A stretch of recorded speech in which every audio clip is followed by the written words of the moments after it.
in the batter's box. Find a way. All right, Dodgers need to find a way to get back in the win column after dropping the last two games over the weekend to the Braves. And Mookie Betts is back in the lineup. Let's send it upstairs to Joe and Oral for first pitch. Dodgers and Giants. Take it away, Joe. This is always Budweiser. All right, John, and what a scene at Dodger Stadium. It is a beautiful night for baseball as the old rival comes in for the first of four, the Dodgers and the Giants. And as you said, John, Mookie Betts comes in, making his return from the injured list. His first game in more than a month as we welcome inside. Hope the week's off to a great start. Joe Davis with Oral Hershiser. This offense that's not looked like you figured it would for the last few weeks gets a big boost today. Mookie Betts is back and right in the 2 spot. Yeah, we're glad to have him back. When he started the year out, 8 games in, first 5 hits, he got 2 were home runs. Well, we'd love to see that because the lineup needs some pop. It also needs Mookie Betts to be Mookie Betts. He's coming off some years where the OPS continues to decline. We need him to really be good to get this offense going. For more on Betts' return, down to Kirsten Watson. Hope is that Mookie Betts can be the spark that this offense has been missing. But when it comes to Mookie's activation this afternoon, that did mean that there was a tough conversation behind the scenes for a young player in Alex Freeland. Dave Roberts said that ultimately right now Hae-Sung has been performing better. So the plan moving forward is that Hae-Sung moving over to second base like he is this evening. For Mookie Betts, he's going to be playing at short. Of course, he's out there today. But right now, they're still going to manage that oblique strain early. So for him, he's going to play 3 of 4 of this Giant series, then 2 of 3 over the weekend. So Miguel Rojas is going to be backing him up at short. But once Mookie is in a position where he can be out there every day, they're going to have him platoon with Hae-Sung Kim, guys. All right, Kirsten, and the Dodgers and Giants get together for the first time since last month when they met in San Francisco. That was a pitching-dominated series. There were 10 runs total. So let's talk about pitching in this series. The Dodgers have their Japanese trio lined up to begin it. Yeah, you got 2 youngsters that are bookending a couple of Cy Young candidates that would love to get that done. And the starting rotation lately has not been going deep into games. They came out of the series with Atlanta, an ERA over 6. They're going to need some quality innings, and it's going to start with Roki Sasaki. He's going to have to land the fastball and the split to keep these Giants off the bases. All right, Sasaki trying to build off going 6 innings for the first time this year in his last start. The top of the order finally looks like the plan. Ohtani and Betts and Dodgers when we come back.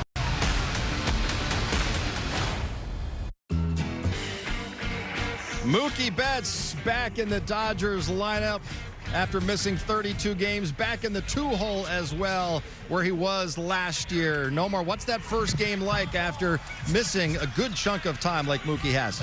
It kind of feels like opening day. You're excited, the energy. You're like, I'm back here on a big field. You've been working hard to try to get back, so you kind of feel that because you have a little bit of nerves and anxiety as well, which is all fun to go through. That is a great point. That's exactly what I was going to say. It feels like an opening day for Mookie Betts. And I always said when I feel a little bit too hyped, I want to play the game at 80%. Allow the game to come to me. And Mookie Betts is a veteran guy. He knows that. But he's definitely excited and nervous. It's always good to be nervous. You get those butterflies all over again. You want to be nervous. That means you care and you can do your thing. Well, Mookie Betts certainly cares, and hopefully he will be providing the spark. This Dodgers offense been scuffling a bit for the last 2 or 3 weeks. Dodgers against the rival Giants. Roki Sasaki on the mound with Joe and Oral calling first pitch right after this.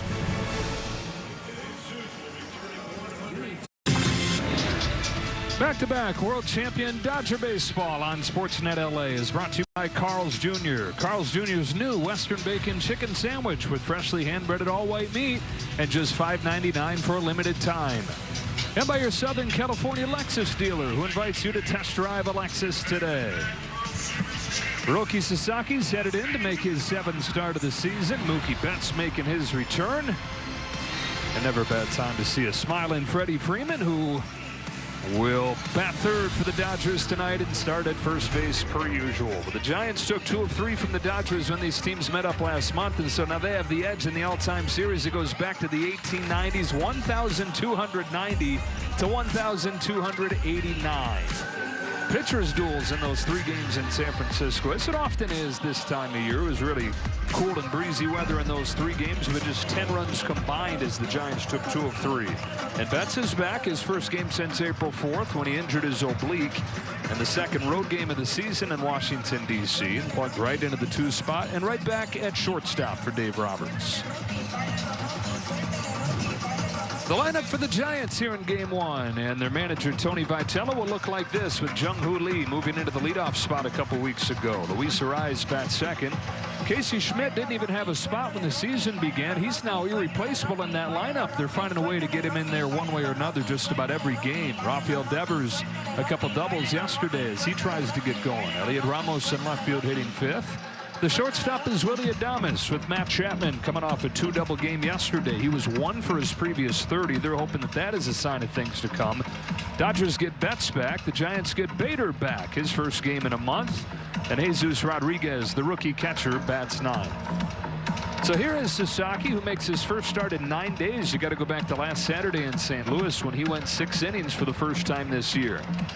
They've been working on some things with him, and it's been well documented that they've changed his grip on his split finger a little bit to kind of bring it more narrow so it's a little faster with a little less break so he can land it some more.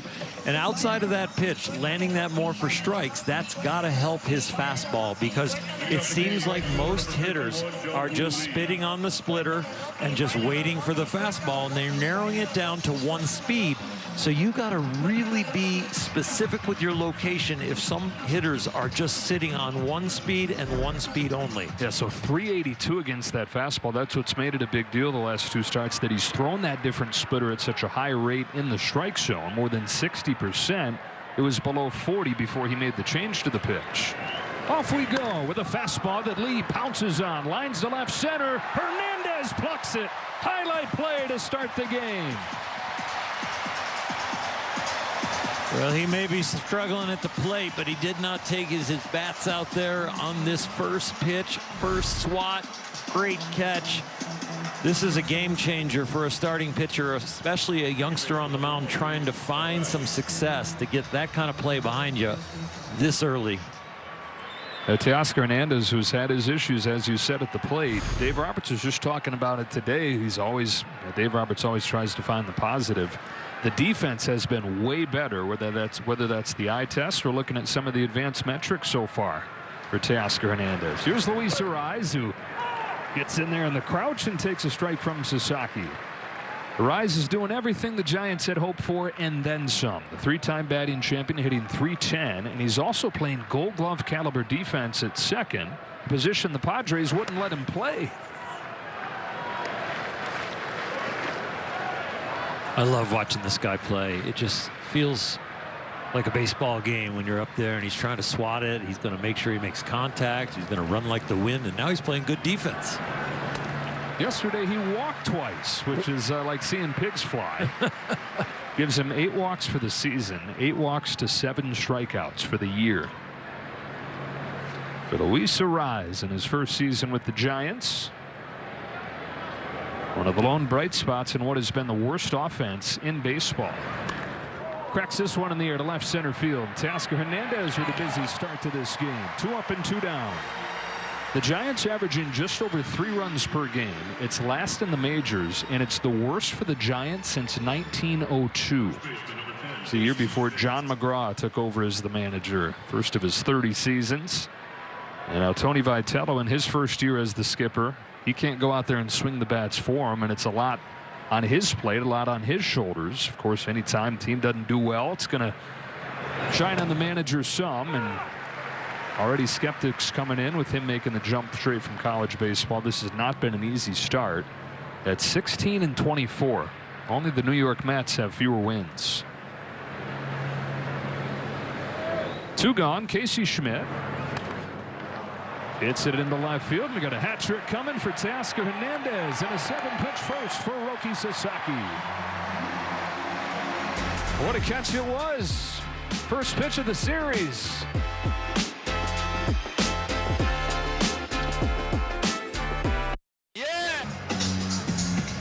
Well, this is becoming a more common sight. Shohei Ohtani taking batting practice on the field before the game. I wish that I could report that he put on a show, but it was a work in progress for Ohtani, who is visibly frustrated throughout it as he tries to break out of this slump. He's hitting just 121 over his last 10 games. He leads off with Mookie Betts right behind him, Freddie Freeman and Kyle Tucker. Will Smith, Max Muncy at third. Tasker Hernandez down in the 8th spot, the lowest that he's hit since 2020. A bouncing ball to first on the first pitch that Trevor McDonald throws, and it takes him 1 pitch to retire Ohtani. So how about Trevor McDonald, who made his season debut last week against San Diego, gave up just 1 run over 7 innings, only needed 80-some pitches to go those 7 innings, and then he gets sent back down. This is just going to be a spot start, even with that performance. Logan Webb goes on the injured list, and so they say, come on back up, Trevor, you earned it. And here is Mookie Betts. Taking strike 1, and a sight for sore eyes here having Betts back. Dodgers yesterday just the 2 runs on 2 hits. All too common lately, games like that. And Mookie with his first game since April 4th, down 0-2.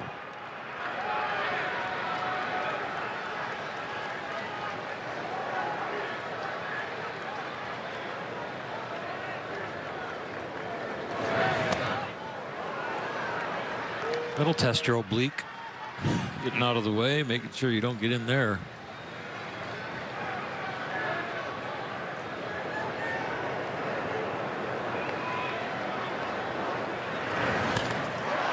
Fly ball center field. Harrison Bader and 1 returnee flies out to another. Both these teams playing like they got a plane to catch so far. First pitch outs from the first inning for both starters, and then the hitters keep swinging. 7 pitch top of the first for Sasaki. 5 pitches to get the first 2 outs here for McDonald, and up comes Freddie Freeman, who was just 1 for 10 against Atlanta, although that lone hit was an impressive one, a home run against Chris Sale.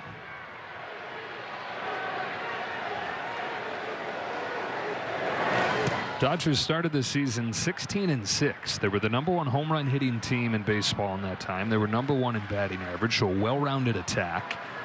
8-10 since then, and they're the 24th ranked offense. Huge drop off in both those categories.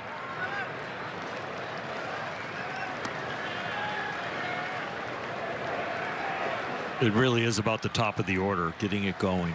The bottom of the order has done more than their share of the work.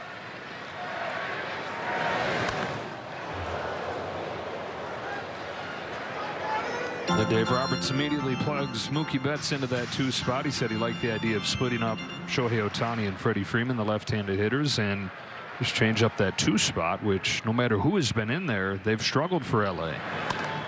Cracked into right center field, and a base hit for Freeman that's going to split the gap. Extra bases for Freeman with 2 gone here in the first. All he had to do is drop him out of the 2 spot, get out of the 2 spot, and he cranks one. It's a good piece of hitting. It's the 2-seamer coming back to the inner half, and he stays with it and gets it in the air, doesn't roll over it. And Freddie just continues to climb up the doubles tree. He is a doubles machine.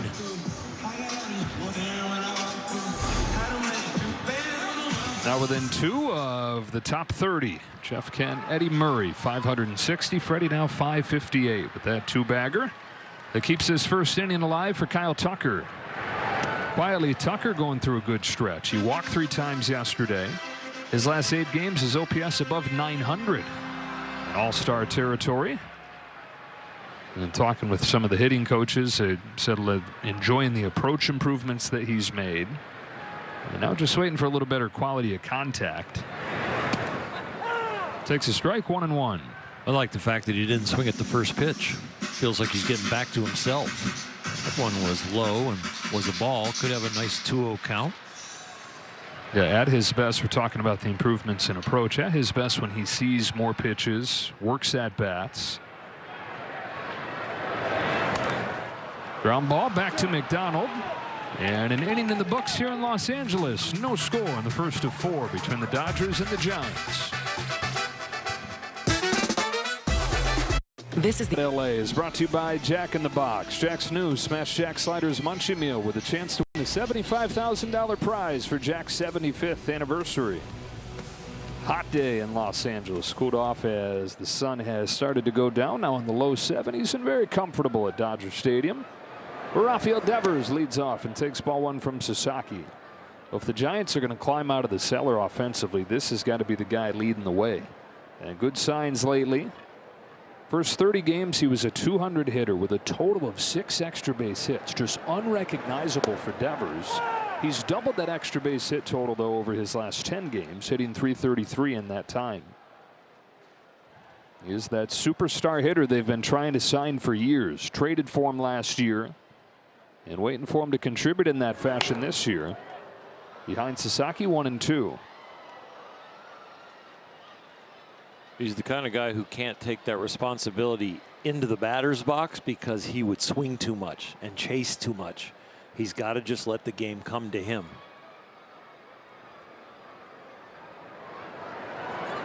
Well, that's maybe why you're seeing the walk rate, which is normally a big part of what he does, cut from 15% for his career to 5% this year. Yeah, I've always thought when I've watched him hit in this uniform that he wasn't a professional hitter. He was a powerful hitter that you would be kind of a little anxious to pitch to if you make a mistake. But if you make good pitches, he looked like he was an out. And you could tell he feels hitterish in the box right now. He wants to swing. So he's the kind of guy that if you can make it look like a strike, end up a ball, you should get some pretty good weak contact. Leading off this second for the Giants, 3-2 from Sasaki is a fastball that's hit foul. Talk about him not walking as much. The entire lineup, last in the majors in home runs, last in the majors in walks. Their walk rate as a team is the lowest for any team in 60 years.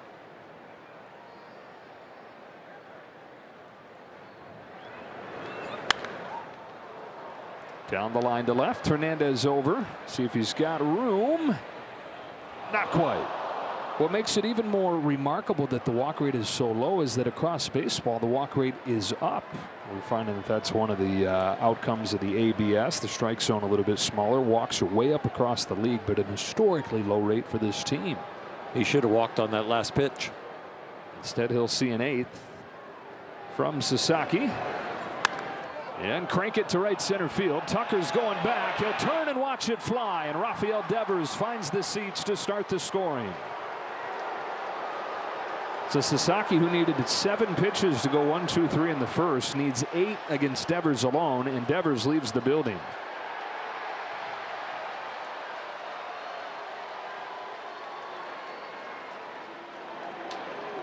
It's an up split and it's strike to strike, and that is not always the best pitch in a 3-2 count, and not the best pitch there, especially waist high to a power hitter. Well, we talk about what ails this Giants offense. They may look at Sasaki and say this is what we need, because the two things they don't do are the two things that he tends to allow. 1-0 San Francisco. Here's Elliot Ramos fouling off a first pitch fastball. He has the worst home run rate in baseball, does Sasaki, and the 3rd worst walk rate. There's so much potential in this body, but it needs to be refined, and he's having to refine it at this level.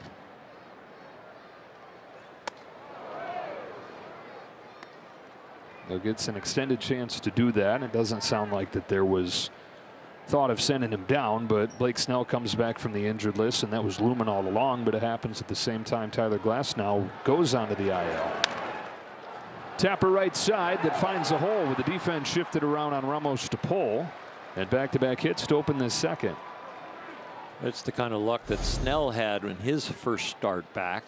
A lot of weak contact that found some holes and some infield hits, and then the legitimate hits and a few walks get in your way.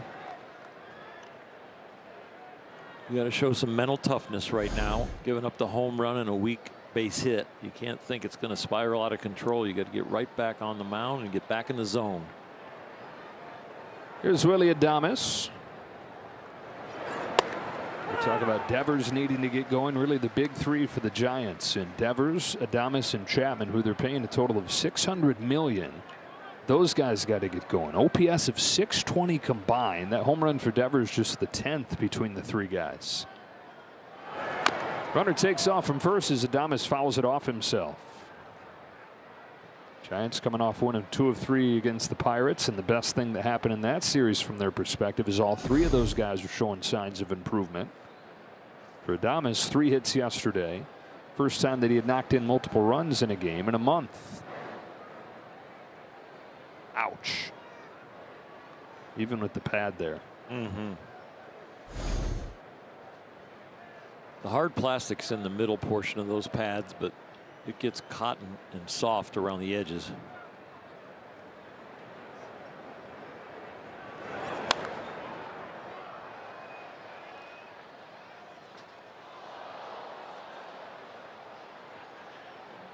Real good for Sasaki to get into the strike zone right here with the last 3 pitches.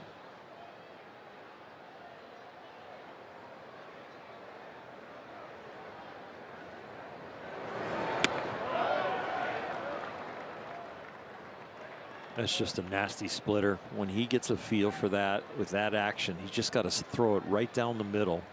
It's like a knuckleball almost. You want the hitter to start the bat when you got that kind of action. Comes home with a 1-2, turns it back up with a fastball and gets his first strikeout of the game. 4 outs on the fastball, 2 hits on the non-fastballs. That's a little upside down for him. The fastball is the pitch he wants to improve on, and he has so far tonight. And if he and the Dodgers get 7 Ks in this game, everybody gets that free Jumbo Jack tomorrow with the purchase of a large drink at LA area Jack in the Box restaurants. 1-on-1 out here in the second. The hitter's Matt Chapman. Chapman went into yesterday's game in an unthinkable 1-for-30 slump, but doubled twice. Remember when the Dodgers saw the Giants a few weeks ago, we were talking about how Chapman wasn't hitting for power, but the average was up higher than it normally is. He says he feels like he chased the power numbers, and the average went away too. So he's trying to get back to a shorter, more efficient swing, and just trusting that the power will come. He's continued to play great defense at third. But when he combines that great defense with his usual pop, he's as valuable as anybody on this roster.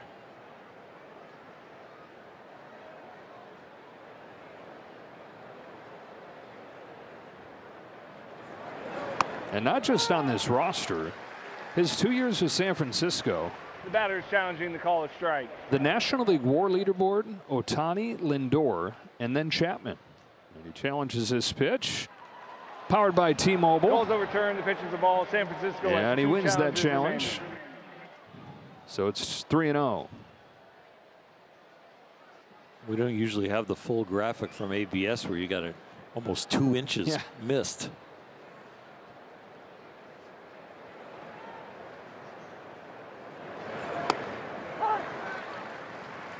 I think the ABS has made the umpires better. I really do. They've done an outstanding job, and I think with ABS, you don't want to be embarrassed. So I think it brought up a little bit of a percentage of concentration. 3-2. Good bite to that slider.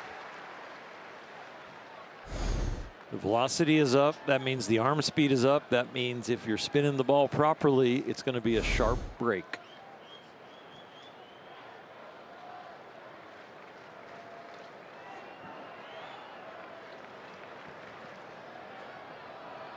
Ramos off first with 1 away. Here's a 3-2 pitch. Chapman tries to lay off but can't. Strike 3. Got him with a firmer version of the splitter. Back-to-back Ks for Sasaki. So we've seen both that mid-80s one and now the 91 harder splitter. And there's the one that looks like a strike, ends up a ball. That's an outstanding pitch. You think about the one that Devers hit out. That was up and just flat, but that's the one you're looking to throw. 2 outs. Harrison Bader, his first at bat in a month. They got Bader for his defense, and so they weren't overly concerned with the lack of offense early on, and then especially when they figured out that he was fighting through a hamstring injury the whole time. But he was 6 for his first 52 before they shut him down. And they get him back today. He hits 8th, starts in center field. Oh, he's just in there, and Freddie Freeman says, take a look. Roki was very quick over there. If you're going to have a good move as a right-hander, you got to have fast feet, and then you don't want to take the ball out of your glove and really throw it with a long backswing. And Freddie might be right. Gets him on the elbow, and they're not going to challenge. Sasaki was looking for what would have been the first pickoff of his major league career.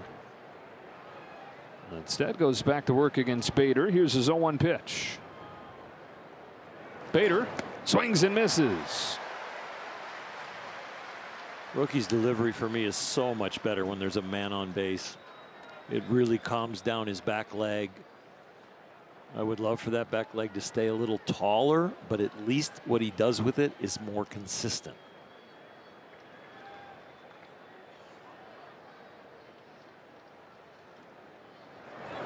Three consecutive strikeouts to finish off this second inning.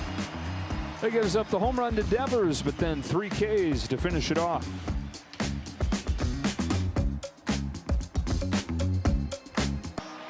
MLB is partnering with Crisis Text Line to increase mental health awareness. Free 24/7 confidential support in English and Spanish. Text MLB to 741-741. Will Smith starts his second for the Dodgers, takes a ball from Trevor McDonald. In a 1-0 game, the Giants on the board first on a Devers home run. The 25-year-old from Lucedale, Mississippi, Trevor McDonald, sinks one in for a strike. Town of 3,000 people that has produced 2 major league pitchers in the last few years. Justin Steele, all-star pitcher for the Chicago Cubs, also from Lucedale. There's an 11th round draft pick was McDonald. Parts of 3 years in AAA, and he's got a +5 ERA there. But he's come to the majors, and in that same time, 5 big league starts, 2-0 with a 144 and a 7-to-1 strikeout to walk ratio. Roller down to third. Chapman's got it. And Smith is the first out of the second. Up comes Max Muncy, and Range Rover Sport is engineered to win. Muncy facing off with these Giants that he has 26 home runs against in his career. Home run every 12 at-bats is the best all-time against San Francisco. Provided all the offense in yesterday's game. Nearly provided more. He got robbed of another extra base hit, but had the 2-run home run. He said this was an anger swing after he got robbed earlier. I'll just hit it where they can't catch it. His 10th of the year. Pops this one into shallow center field for Willie Adames. 2 up.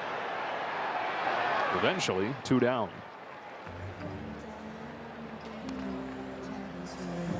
So now it's Andy Pages. He singled and walked yesterday, and he's top 5 in the league in average and runs batted in OPS. When you factor in the excellent center field defense, Pages is also tied for the major league lead in wins above replacement, just the overall value statistic, tied with Bobby Witt Jr. You know what I love is that he's gone into a slump and come out of it and recaptured what he was doing before the slump, and he did it like that. Yeah, he did it very quickly, and those that listen to us often know that this season for elite players is long hot streaks and short cold streaks, and he looks like one of those. It's really understanding your foundation, how you're going to come to work and what you're going to do to get yourself ready, and knowing that it works and repeating it. Not giving up on theories and foundational principles that you have learned that make you your best. But when it goes a little south, you just bear down on those basics and get yourself ready. And he looks like that kind of guy that learned that about himself. Coming off a week where he hit .474, 4 home runs, 3 of those came in 1 game, 8 knocked in over those 5 games. It doesn't mean you're not a veteran that'll turn his front foot in if you're going to the Hall of Fame and you want to keep producing like Freddie Freeman. But it does mean a young player that has built his foundation of who he is and how to get it ready on a daily basis. And he has great examples on this team of watching guys go through routines every day, whether it's how they prepare their defense or how they prepare their arm or how they prepare their swings. They have some tremendous, consistent workers on this Dodger club. And one thing Dave Roberts has praised with Andy Pages is through the years he's leaned on those guys and learned from them, but also back to your point about figuring out who he is. He knows who he is now. There isn't as much of just kind of puppy dog following around the bigger dogs. He's worked the count full. The payoff from McDonald breaks his bat. A bouncer up the middle to a rise. And a 1-2-3 second.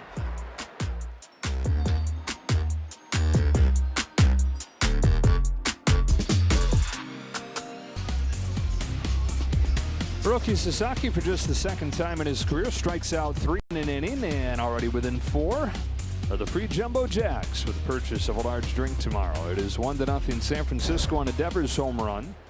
And it's the rookie catcher Jesus Rodriguez to lead off the third against Sasaki.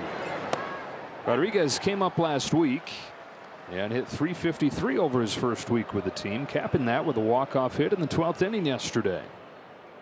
They got Rodriguez from the Yankees last year at the deadline when they traded away Camilo Doval. Yeah, just a pure all-around hitter who's hitting .330 in AAA, more walks than strikeouts. And they're going to lean on him and the young guys at catcher. They have traded Patrick Bailey to Cleveland.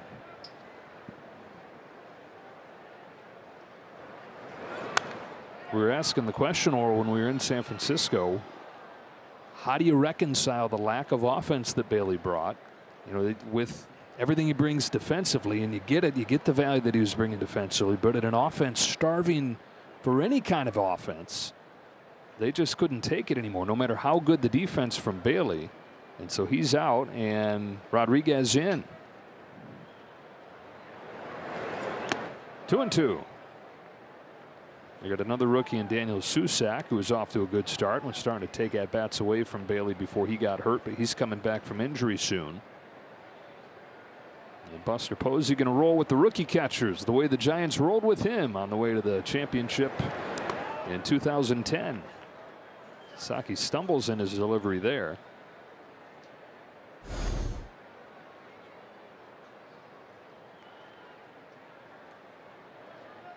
Go back to the point you made last inning. He's so much more comfortable when there's men on base and he's working in those situations.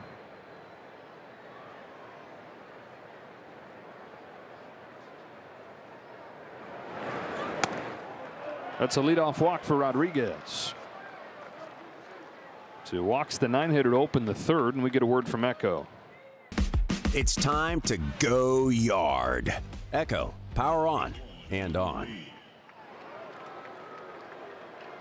We're probably going to see the delivery change a little bit now that there's a man on first, and I really like when he wants to be quicker because there's a man over there that might steal because he has less flex in his back leg. And he just lifts and goes. And so a lot of, for me, his control issues are the fact that he has so many great moving parts, but he doesn't move them always consistently when there's no runner on. But he's much tighter and stronger when there's a man on first. And his spray pattern, I think, is much better. Seems like it's an obvious change that he should do that all the time. Yeah, it's almost like a hitter that's seeking power compared to a pitcher that's seeking power, and it's like, no, seek location and the power will be there. And I know the pitching coaches are working on this with him, and I know he is receptive to their ideas, but it's really hard to take it into competition when you think more is better, harder is better. It's not always that way.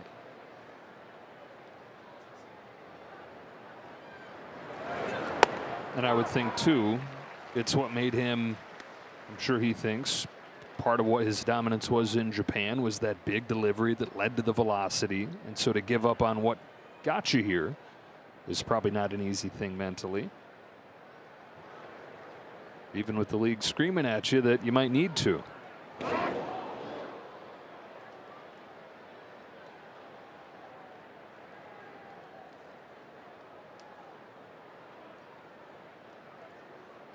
Two and two on Jung Hoo Lee, who slapped the line drive on the first pitch of the ball game that was caught by Teoscar Hernandez. Here comes Sasaki, just missing with a heater. So we've seen 98 with it and 94 there. Well, if you can throw 95 and above with a little less delivery, but you know where the ball's going, and you can throw 99 all the time. Runner takes off. A swing and a miss for strike 3. The bat goes flying. And so does Rodriguez from first to steal second. Let's take a look at this split screen. There's nobody on the left. Base is empty. Watch the back leg. The knee goes up, the knee goes back towards second, and now finally the knee goes forward. Now watch the one on the right, what the knee does. It's solid as a rock. And so that gives him command. And he knows exactly what his feet are going to do. And what I say to pitchers is, look, you stand on one leg for a living. Stand on your back leg when you kick your front, and then when you land, you stand on your front leg. You have to make those two things be consistent. And the way to make those two legs consistent is to understand your posture and understand your leg kick. As you build the momentum and the power into your back leg, you have to build it consistently with consistent movements. Then you have an idea where your body is in space and where the ball's going to go. Rodriguez is second, 1 gone, 1 ball, no strikes on Luis Arraez. Thing is, he's not sacrificing velocity. He's still throwing 98 when he does that. No, and the pitching coaches have told him, you know, we love this delivery when somebody's on. But for some reason, when nobody's on, he really can't get through his mind that all that extra doesn't help. Arraez with a base hit into right. Rodriguez stopped at third. But you know what? He's open to it. He's coachable. And the league is telling him to listen. Number 10, Casey Schmidt.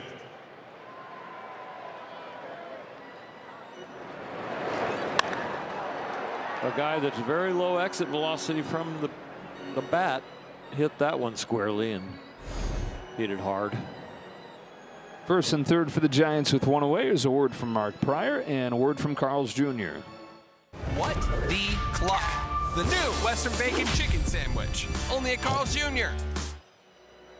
El Sasaki would love to come up with a repeat of his start against St. Louis, where he gave up the home run to Jordan Walker. He gave up 3 runs in the 3rd inning, but nothing else in the other 5 innings.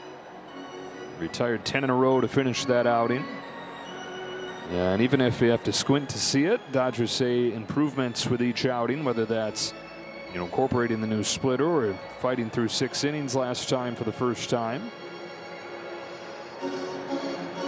I do see light at the end of the tunnel with him. There's just so much potential, and it's like he went from a 7-pitch first inning to full counts on 4 of the next 7 hitters. And it's like, but if he has the better delivery with men on, why isn't he effective? Well, it takes some time to feel the different deliveries instead of just having one delivery. Casey Schmidt popped out of his hand and hit him, and now he's got to face Devers with the bases loaded. The Devers worked a long at bat and finished it off with a home run in the 2nd.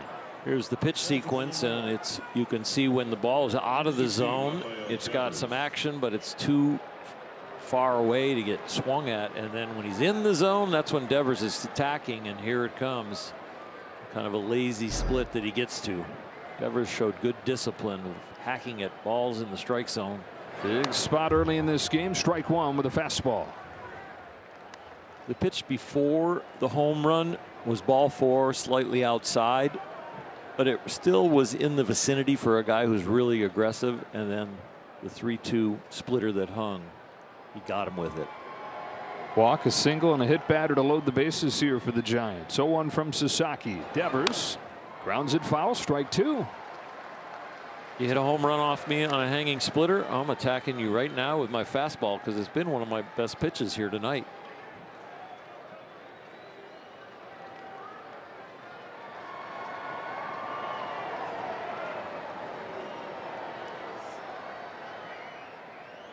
Here he comes, sticks with it, and fouls it off. We'll do it again. Up to 99 that time. Will almost was able to hang on to this. Oh, just in the heel of the glove. Intershow to his right, Will's right. It's in the pocket. 7 career grand slams for Rafael Devers. Down 0-2. Reaches out, flips it in the air to right field. Not deep. Tucker's coming on. Not deep enough to bring home Rodriguez. And as good as a strikeout right there for Sasaki. 2 gone in the 3rd. That was a great sequence. Really nice response to a tough situation. When he does go to the split, it was the good one. It looked like the fastball right down the middle, ended up way low and away. Weak contact, frees the runners.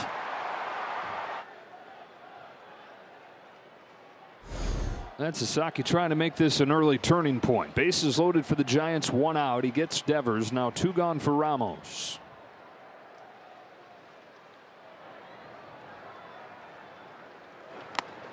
Good splitter for strike 1. Nasty one, especially in an 0-0 count. Make it look like a strike, stay there, but have good depth. Ramos is coming off 3 consecutive multi-hit games. Singled his first time against Sasaki. Takes one a little high here. That's the type of pitch that when he throws it, if he wouldn't give away his height by collapsing his knee consistently and just stay a little taller, that ball would have some bite. Ahead 1-2. If you throw the split, you got to trust your catcher that he can block it, get it in the dirt. If you throw the slider, you got to start it as a strike, end up a ball wide. The fastball on a 1-2 count now, probably go up the ladder. You can throw any of those 3 pitches. You just got to execute it.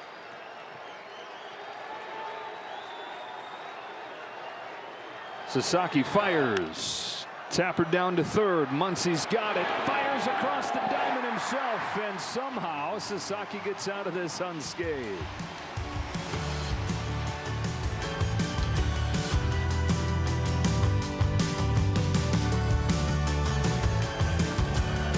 Dodger Baseball on Sportsnet LA is brought to you by your local Kia dealers. Visit Kia.com to discover movement that inspires.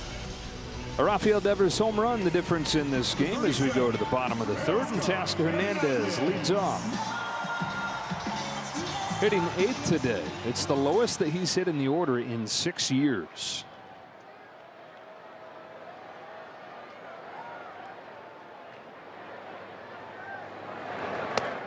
Dave Roberts is saying before the game, we're obviously better when he's hitting 5th or 6th, but enough of a sample size here to this point. 35 games, 125 at-bats for Teoscar Hernandez, where Doc says, I'm willing to make these kinds of decisions. And how about that? Drop down in the order, bangs a double down the left field line. His first extra base hit in 16 games.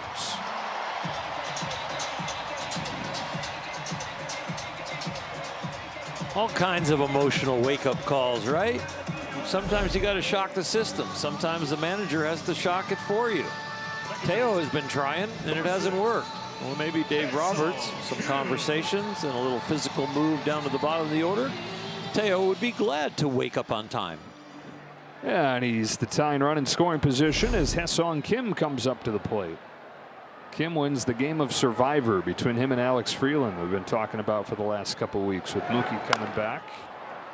Punches a bouncer to a drawn-in Chapman, who's retired very quickly. And Dave Roberts is saying that was a very tough decision, very tough conversation to have with Alex Freeland. He said Alex, as we've said all along, has done everything that we asked of him. It's just Kim has been better. Back to the top in Ohtani. Grounded out, first pitch that he saw.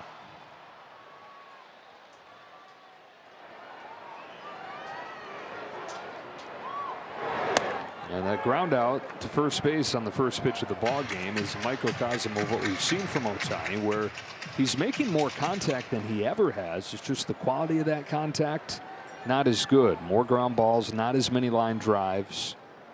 Using the middle of the field less than ever. Chases a changeup right here, and it's 0-2.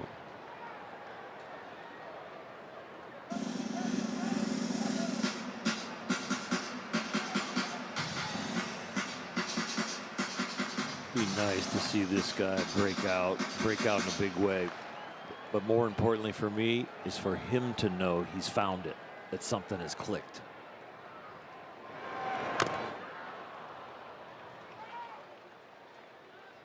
It was weird today to watch him take BP, where normally it's great show. Everybody's jaws dropping, and he would still hit the ball 500 feet, but it was like once every 8 to 10 swings that it would happen.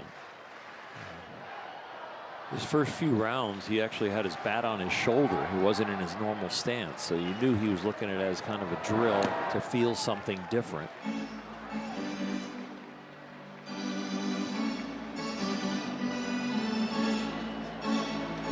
One of the crazy things I used to do with some pitchers is I would have, if they were right-handed, I would have them throw left-handed for about 10 pitches. They would go, this is impossible. I'm like, okay, now go back to your normal hand. And their brain would be clear. It's like, oh, it's so easy. Well, why was I overthinking this? I'd even do it myself. Be like, I can't find it. Here we go with some of the stuff he did earlier. That one went a long way. The balls that went to the opposite field, he was backspinning and hitting them good. It was the balls to the pull side that were all top spinned and weren't doing what he wanted. Like that. Twice tonight, he's bounced out to the right side. Up to third goes Hernandez, 2 out. And in his first game back, Mookie Betts finds himself with a spot to tie this game up right here. Man at third, 2 away. Fly to center field his first time. And Mookie got hurt right after he finally started to feel good about his swing early on this year, because it was not feeling great coming out of spring training. And the first game of that road trip in D.C. had 4 balls 100 miles per hour or above. He hit a home run. And he said pretty much had to start over from there, missing more than a month. The swing feels good, but from a strength standpoint, pretty much starting over. On this 0-1 from McDonald, he fouls it off, and it's 0-2. Said I couldn't risk hurting the oblique in the weight room, so it's kind of backwards from what you would normally do in a rehab, where you're building up strength and then you're going out and doing the baseball activities. With this, the first thing he did was the baseball activities, and he's just now getting back into strengthening his whole body. Just outside, and it's 1-2. The secret to that big day, secret to the good feeling, he said right before he got hurt, was that he had changed bats. He went back to a heavier bat that he had used in past years, and everything clicked for him, so he's going with that model. Just downstairs, 2-2.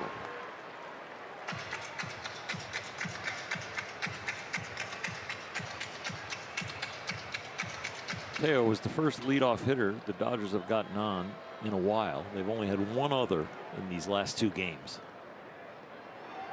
See if Betts can take advantage of it with 2 out, a 2-2 pitch. Taken high, and it's gone from 0-2 to 3-2 with a couple of close takes. Freeman waits on deck.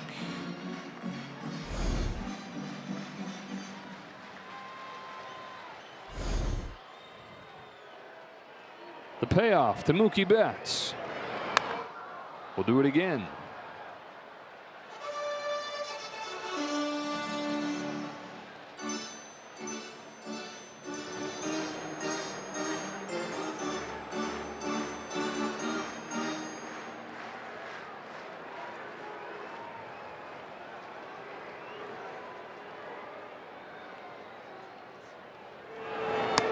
Got him this time. Dodgers unable to take advantage of the leadoff double from Hernandez.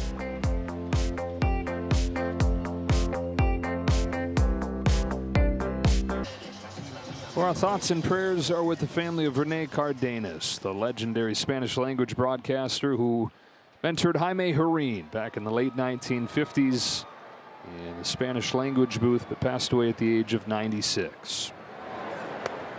Hiroki Sasaki goes back to work. Strike 1 on Willy Adames. I had many years with Rene, and he was quite a gentleman, and he was a great friend to Jaime and to all the Dodger fans. Smack the other way. Tucker runs back on it. Onto the track, over the shoulder. He's got it. And Adames is the first out of the 4th. All right, so let's see if Hiroki Sasaki can build off of getting off of the hook there in the 3rd inning. Bases loaded, 1 out against him, and didn't give anything up.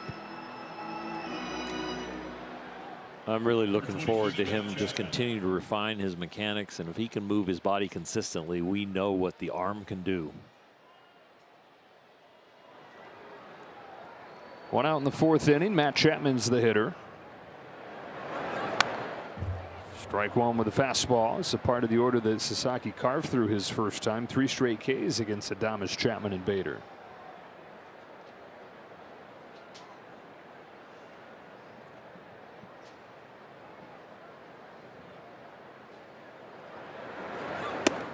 Dave Roberts has said he's counting on what he saw from Sasaki that last year, and that is that he's not going to throw in the towel when things get tough. He's not going to run from challenges. They asked him to work out of the bullpen, come back, and give that a try for the first time in his career. He did it happily and thrived in that role in the biggest spot. With his pitch execution right now, he will do best against aggressive hitters. If the hitters are patient, he's going to have to land more of his pitches for strikes in quality areas. And so by that logic, this is a good matchup for him. It's an aggressive Giants lineup.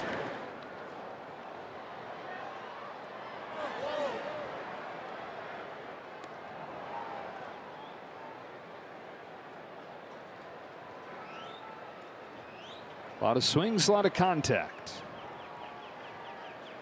And this Giants order, 1-2 to Chapman. Taken for strike 3, and Sasaki struck him out both times tonight. He's got 5 total.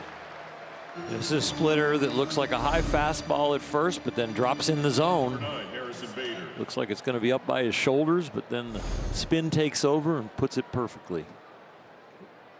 One of the 5 Ks in this game, just 1 shy of his season high. 2 up, 2 down in the 4th. Up comes Harrison Bader.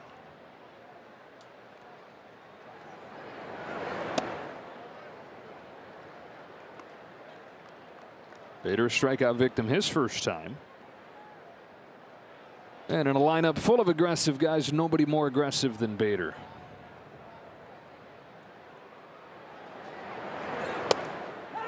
Inside corner, 1-1.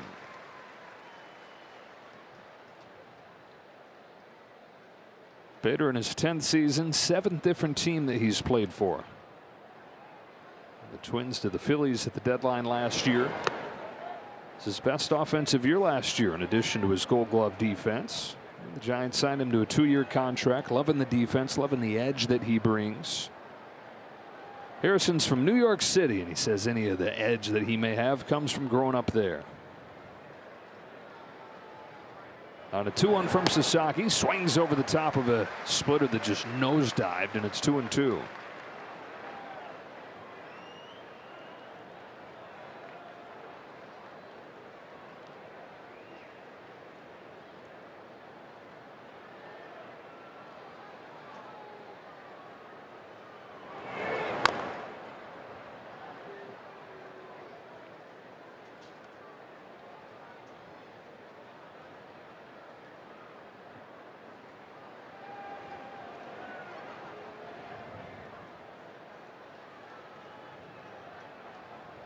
Sasaki to Bader. On the ground to second for Kim. And a 1-2-3-4. See if the offense can get going in a 1-0 game.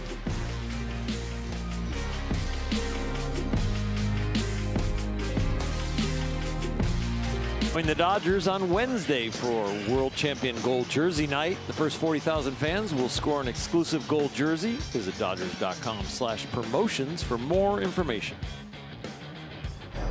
Oh, Trevor McDonald so far doing it again for the Giants. He gets strike 1 on Freddie Freeman. 10 innings this season in the big leagues, just 1 run on 4 hits allowed by McDonald. Made his debut on the final day of the 2024 season, and then spent pretty much all of last year in AAA. Did not pitch particularly well. Came up for the final 2 weeks and was great, including 7 innings here at Dodger Stadium where he gave up just 1 run. Or at least into the 7th inning, gave up just 1 run. So he's shown that he can do it anytime he comes up. Just how do you explain dominating here? And I know that AAA, Pacific Coast League, is a really good hitters league, but it's not even close. It really is amazing, the difference in the statistics. And my first question would be, does he have a concentration issue that he needs the triple-decker stadium and 30 to 50,000 people and adrenaline and pressure compared to what am I doing here in AAA? Well, what are you doing is probably what the scouts are saying compared to, hey, get it done here and you'll get called up. Here's his 2-2 to Freeman, and it's grounded foul. And the stuff is sharp. It comes out of his hand pretty good. He's got a little bit of a herky-jerky motion, so there's a little bit of deception to him. Yes, he's going to have to locate, but the thing he has to avoid, which he has at the big league level, is walking people. He's got a 24 to 3 strikeout to walk ratio in the majors. Tony Vitello was raving about how competitive he is. He said it's nice to have a guy, especially the way this season has gone, they feel like already they can bet on. He said you rest easy at night when you know a guy as competitive as him is going. Freeman's 2 for 2. 2 of the 3 Dodger hits belong to the first baseman. 3-2 pitch, strength against strength. The sinker's up a little bit, and Freddie makes him pay. He's got some decent tailing action. It is on the outside corner, but Freddie just puts a sweet swing on it. With the ball elevated slightly like that, you're not going to hit it on the ground very often if you got your good swing. Second inning in a row, the Dodgers have had the leadoff man on. Up comes Kyle Tucker. Ground out his first time. That's back-to-back base hits to open the 4th. First time they've had multiple base runners in an inning against McDonald. It's only third time in 2 games that they've gotten a leadoff hitter on, and now they back it up with a hit. They were 0 for 4 with men on until that swing.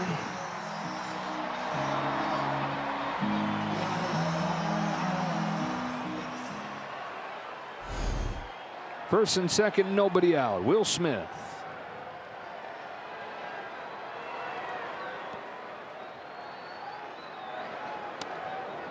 It's been not talked about as much because of Ohtani's struggles at the top of the order, but Will Smith's OPS is down 200 points from where it was last year. Some bad luck sprinkled in there.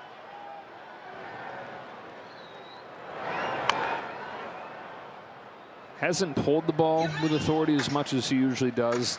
That's not for everybody, but for him, when he's his best, he's lifting the ball to the pull side. Well, he's always been excellent at hitting the inside pitch and not pulling it foul. He's got a little shorter arms for his body type than most people, so it makes it a little easier to pull his hands in.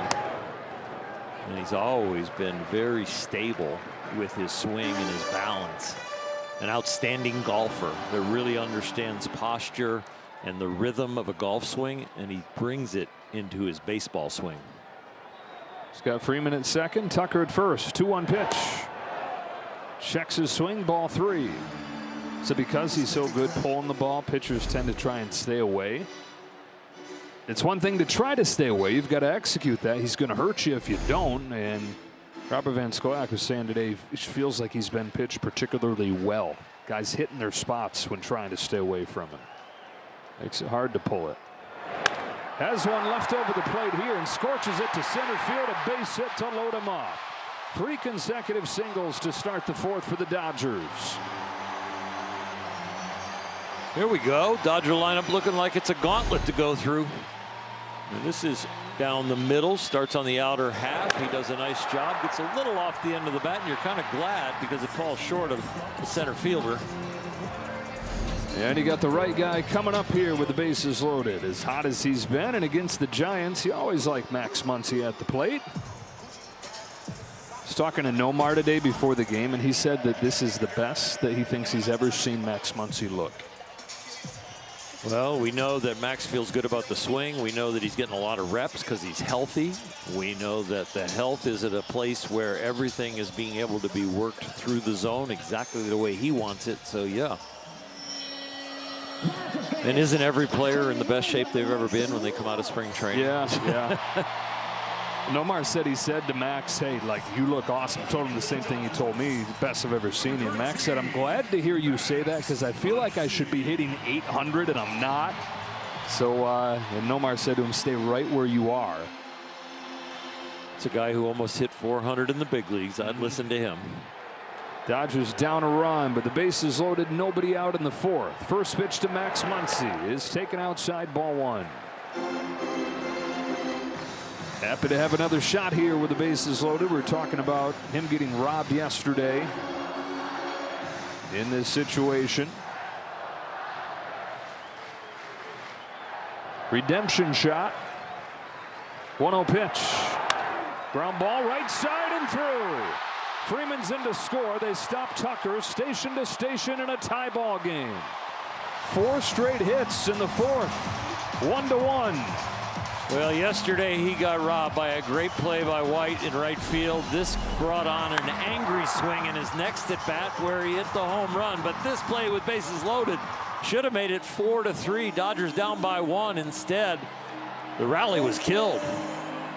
And then the next swing, this base hit wasn't the next swing, but it's a swing tonight, and this finds the hole.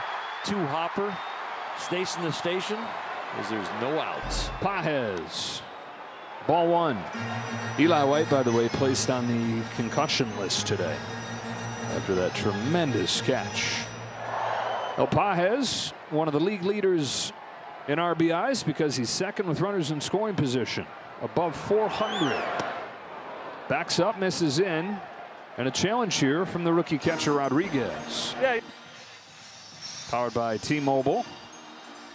It's a big call right here.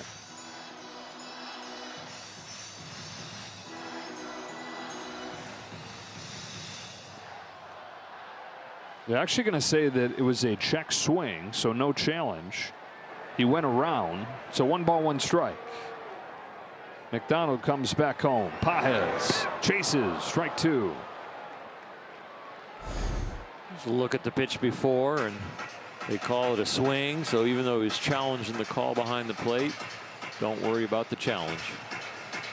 First base umpire James Jean saying, "I got it. That's your strike." Andy came out of his game right there trying to pick up some ribeye steaks out there. That was not a swing and a pitch that he normally goes for. 35 ribeye steaks to lead the club. It's a lot of marbling. Reaches out, gets his bat on it, down the line, foul.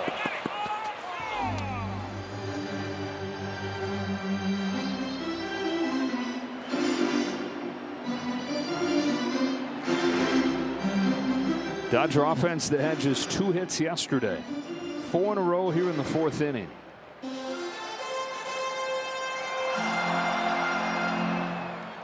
And now the guy that's been their best hitter this year at the plate.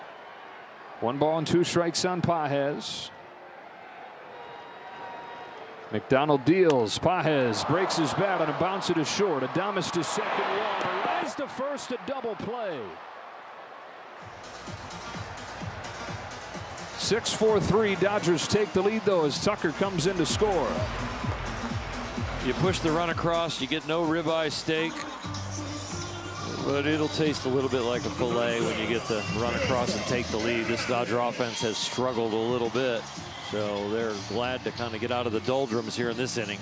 Speaking of getting out of the doldrums, Performance Spotlight. Sponsored by your Southern California Nissan dealers. Tasker Hernandez took away what might have been an extra base hit to open the game and then got one of his own his first time up. And he's got a runner at third with 2 out here.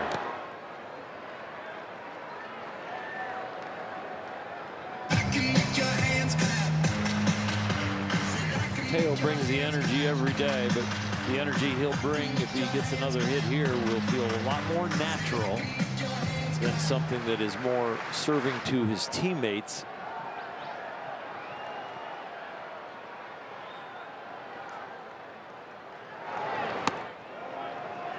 Takes the ball, 2-0. That double is his first extra base hit since the first game against the Giants in San Francisco, April 21st. Looking for his first home run since a week before that.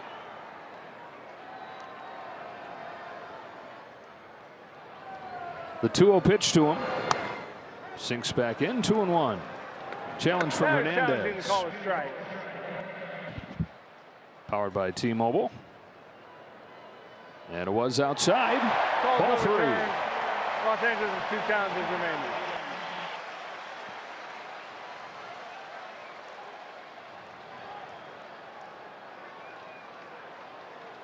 Bring you a little confidence as a hitter.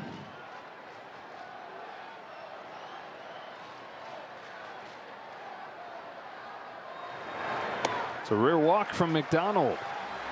Teoscar Hernandez on base both times today, has been on base 6 of 9 times up on this homestand. And now a word from Jack in the Box. Get my new Smash Jack Sliders Munchie Meal for a chance to win $75,000. Welcome to Jack in the Box. Kim looking for a little redemption right here, grinding out to the left side when a man on second and no out. That was a wasted at bat. Try and redeem it right here with a base hit. Takes a ball. I asked Sung today, how nervous were you with Mookie coming back? And he said, I was pretty nervous. And said he got the news like everybody else did, just seeing it filter through, you know, internet. And I said, what did you think? And he said, I was really surprised. I thought I was going to go down. So some new life for him here. First and third, 2 out. Grounds it foul, 1 ball, 1 strike. I think anybody in that situation, and maybe all 2 or 3 guys that were on the bubble, you always kind of think I'm the one, because you're protecting yourself from the disappointment, almost like you've already committed to I'm the one going down. And then when you get the good news, you get the adrenaline instead of the depression.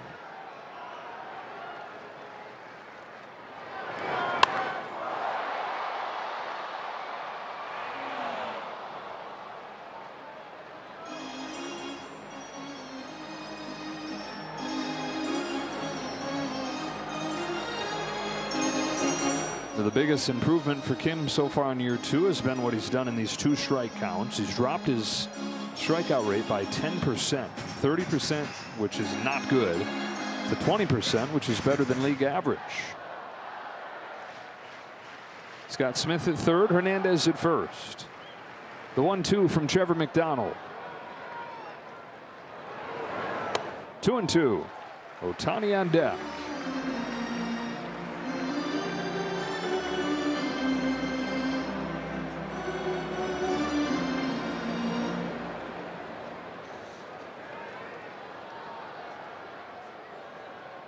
Four singles and a walk in the inning. 2 runs have scored. 2-2 to Kim. He can't lay off a back foot breaking ball, and that's the inning. But the Dodgers turn it around and take the lead to the 5th.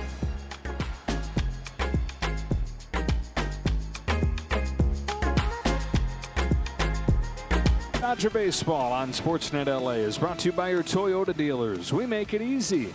And by Hawaiian Airlines. Hawaii starts here. Dodgers have a 2-1 lead. Just a solo shot for Rafael Devers.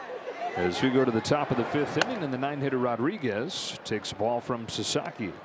Sasaki 5 strikeouts in this game, 1 shy of a season high.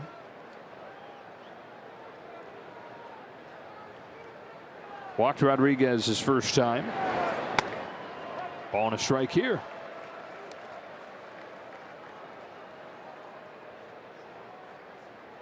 He's gotten the Giants to chase.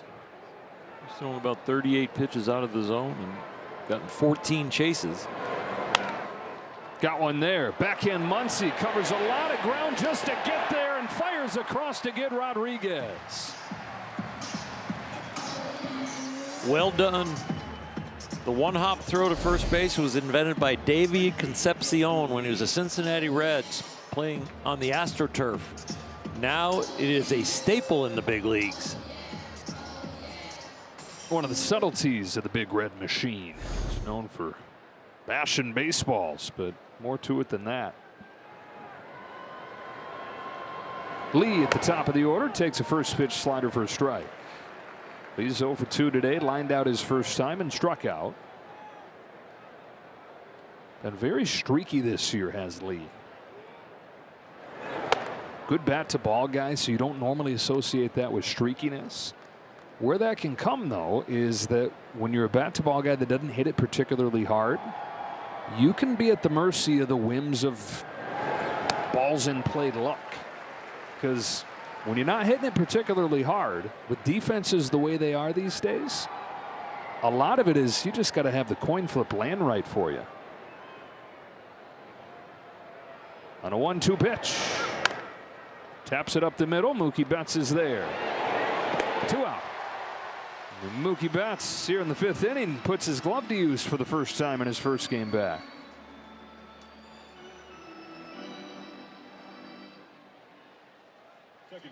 We know he is no longer a position change guy. He was in the hunt for a Gold Glove last year.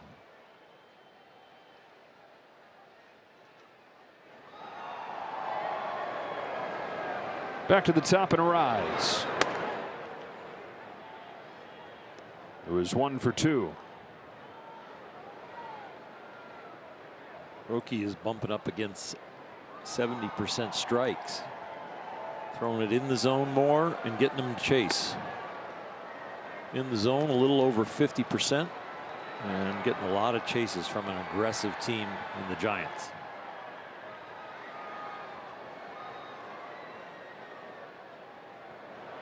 (2-0) to a rise. Fouled off. 2-1. You've got 2 guys at the top of this order that need to hit it where they ain't. Not on the high end of exit velocity. Be Lee and a rise. The Giants as a team are hitting for a decently high average. Just haven't had the pop, haven't had the walks. Yeah, their on base percentage compared to their average, you go, whoa. They are swinging at everything.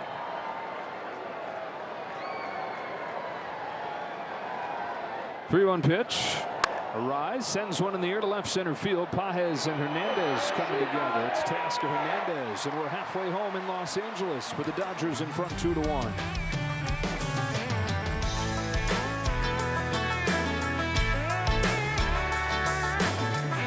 Night on May 25th, presented by Toyo Tires. Visit Dodgers.com/promotions for more information. Top of Dave Roberts' order coming up here in the bottom of the 5th inning with a 2-1 lead. Ohtani leads off and fouls off the first pitch changeup from McDonald. Was twice grounded out to the right side tonight.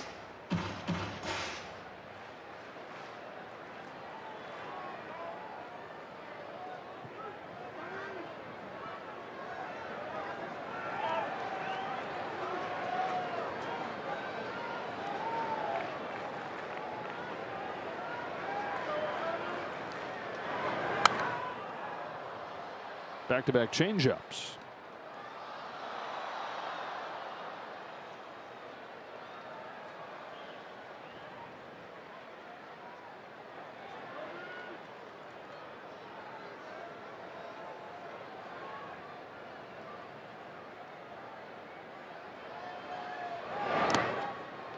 How about that? 3 in a row. Yeah, they're trying to get him to roll over. That's been his pattern. So make Shohei make the biggest adjustment.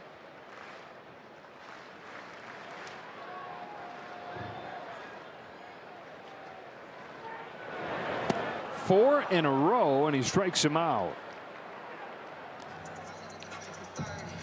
It is really hard to swing your way out of a slump, especially when you don't get strikes, and that's what it's starting to look like with Shohei. He wants to hit his way out of this, but pitchers are not giving him anything to hit. Now, McDonald threw 3 changeups total in his 7 innings against the Padres last week. 4 in a row to Shohei Ohtani right there. Here's Betts taking a 5th straight change. So it's not just Shohei. McDonald mixing things up after he was 90%, over 90% sinker slider against San Diego. There's one of those 2, but it misses. Ball 2.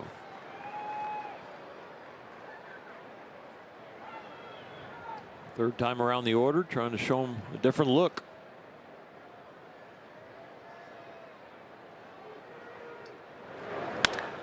Betts lines it into center field. Bader can't get there. Mookie's got his first hit coming back. This is nice. This ball is away. It's down. He stays on it. He gets it in the air. He covers the whole strike zone. Really well done. Catches his first grounder at shortstop. Gets his first hit on his way back. He's having to learn the new moves. It's like, oh, wait, nope, can't do that one yet. Oblique still working way back. You mean you want me to karate kick? Like kick straight up in the air? Freeman, who is 2 for 2 today.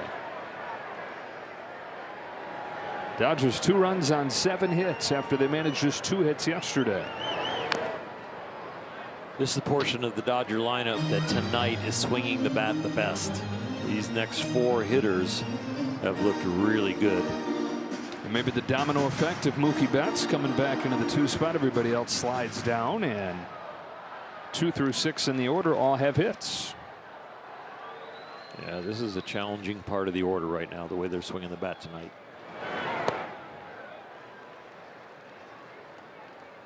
This is the beginning of the guys that last inning got 4 hits in a row, and they weren't flukes.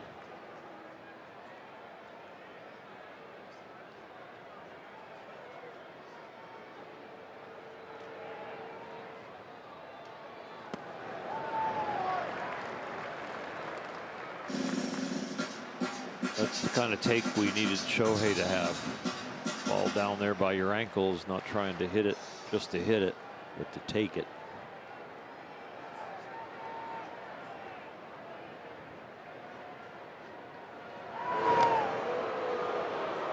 With Shohei, do you think it'll be better takes and you'll say, this looks better, looks like he's seen it better? Or with him, is it going to be one swing where you're like, oh my gosh? Wow. He can have an oh my gosh swing and still be in a slump. So I think I'd like to see the good takes. And for the takes to be where he was wanting to swing, but disengaged. Not just taking because I think the pitcher's going to throw me a ball, which we see when he's hot, right? He's been up there sometimes just kind of in a pose like, I know he's not going to throw me a strike, and he's almost undoing his shin guard before the pitch is finished. You want to see him with the action of starting the bat and loading and then taking. Freddie Freeman on 3-1. Grounds on right side. Ariza's only play is at first. 2 out as Betts moves into scoring position. Yeah, because even today in that batting practice session, he catches up with his good buddy Willie Adames right there from their days in the American League East. But that BP session, even when he's struggling and fouling balls into the cage and hitting soft grounders, he was still having a few where he would muscle it a mile and get the oohs and the ahs. Yep. He's the kind of guy who can mishit it out of the park. But that's not the swing that's going to get him back. Tucker was singled and scored last inning.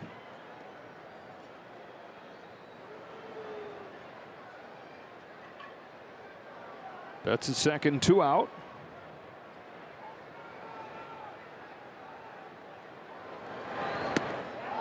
And the Dodgers making McDonald work in this game. He went 7 innings on this number of pitches against the Padres last week. Yet to get through 5. Already more pitches than he threw against San Diego over those 7.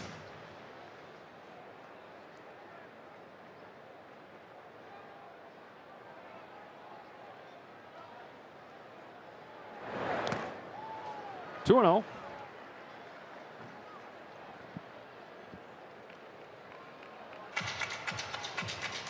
Sasaki with 81 pitches got a chance to complete 6 under 100.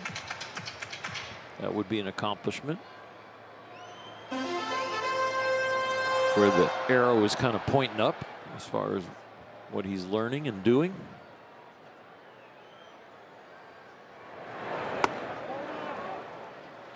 Six innings against St. Louis last week, was on 104 pitches. It's kind of become the standard for this pitching staff. I know last week or so not as much, but 6+ innings, 2/3 of their starts this year.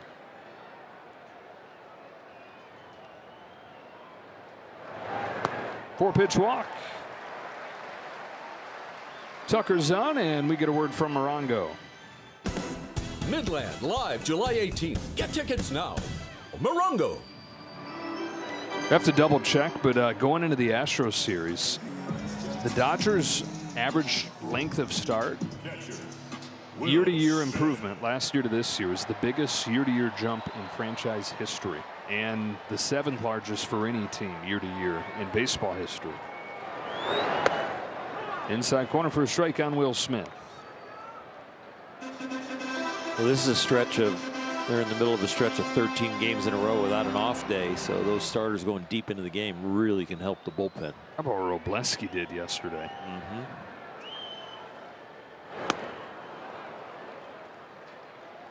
7 runs, 8 2/3. You're going to see that too often. Well, it's been a long time since a pitcher for the Dodgers has done that. But you know what? He was a warrior.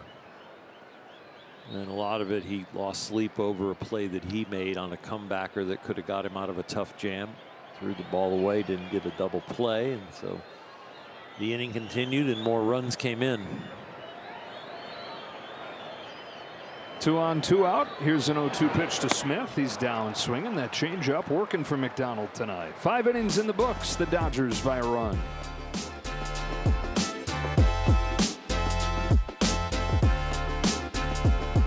Much do a whole this date in history series on this guy alone, Sandy Koufax. And on this date in 1963, he no-hit the San Francisco Giants, defending National League champion Giants team that had 3 future Hall of Famers in there: Mays, McCovey, Cepeda, and in front of what was then a record crowd in Dodger Stadium's second year. A no-hitter. Ball 1 from Sasaki on Casey Schmidt. You saw on the baseball, he had number 2 written on there. He'd need a couple more of those. He'd throw a no-hitter 4 consecutive years. Of course, capping it off with a perfect game. The defining thing of that decade for Dodger baseball, their pitching. The pitching and just enough offense. And ball 1 strike on Schmidt. Johnny Padres with Koufax and then Don Drysdale. Don Sutton towards the back end of that. Ground ball towards the middle and through, and a leadoff hit for Casey Schmidt. That's the first base runner for the Giants, and Schmidt was hit by a pitch back in the 3rd inning. We've applauded Rookie's fastball tonight, and that's the 21st swing against it. It's only the 2nd hit. They're 2 for 8 on the fastball. But the one thing about the fastball tonight, they're not swinging and missing at it. They're swinging and missing at the splitter and the slider. Devers, whose home run is accounted for the Giants scoring. It is a fastball and it's away. And with that, the bullpen begins to move. 85 pitches for Sasaki. Nobody out here in the 6th inning. It's Blake Trinan out there.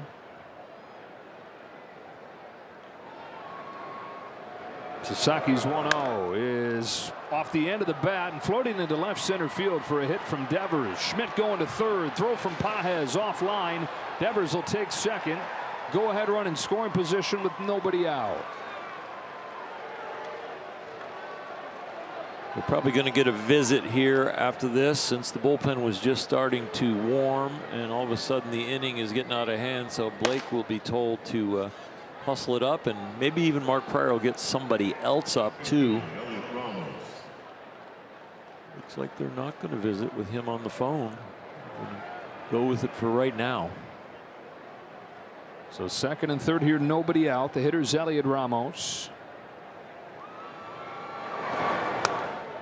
Sasaki trying to got a challenge coming here, but pull an escape as he did back in the 3rd.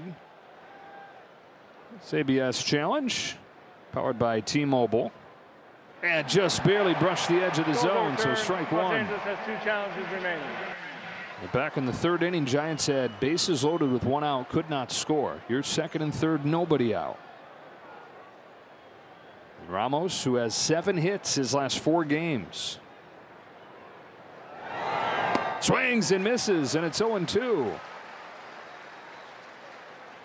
Rookie knows, Will knows that the fastball has not gotten many swings and misses, and he needs a strikeout. So you pretty much can default to a splitter in the dirt right here if you can execute it.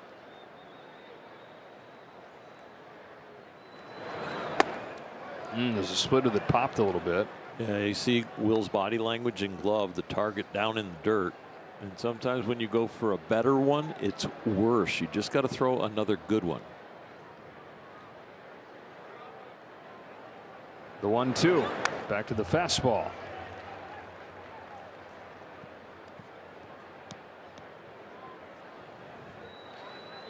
You're pitching out there right now, the difference between a good outing and an outing you want to forget. A lot of good things have happened to move forward, but you want to try and finish it off. Grounded past the bag, and the Giants will take the lead. Splitter was up, and Ramos didn't miss it. 2-run double, 3-2 San Francisco.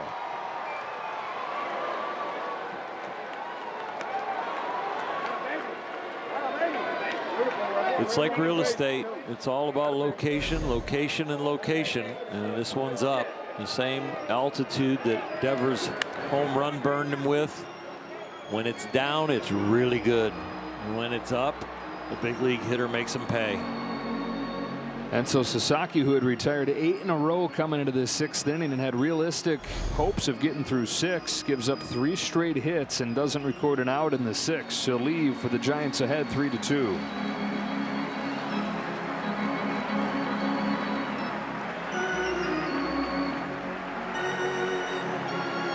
So Sasaki, 5 innings, 3 runs. The runner at second, his responsibility. Just couldn't quite get to the finish line here to put a cap on what would have been a really good outing. And now the call to the bullpen is brought to you by Jacoby and Myers. It's Blake Trinan with a runner at second and nobody out.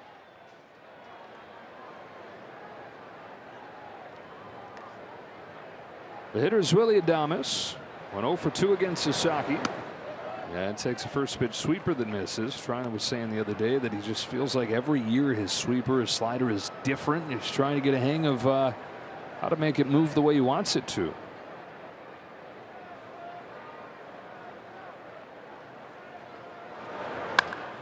Hammered in the air, center field. Pages back onto the track. He's got Driscoll in room.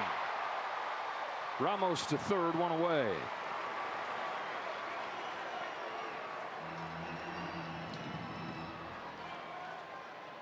Plenty of range for Andy. Ball's not going to leave the yard. He runs a good route and makes it pretty routine.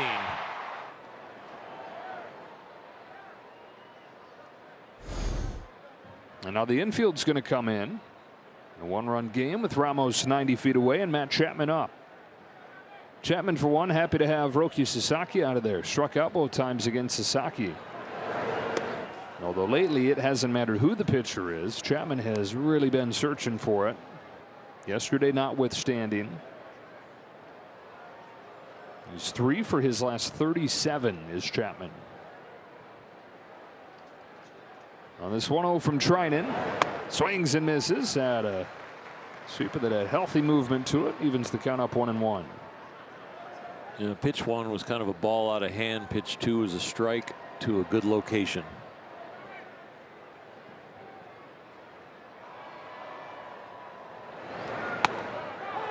Strike 2.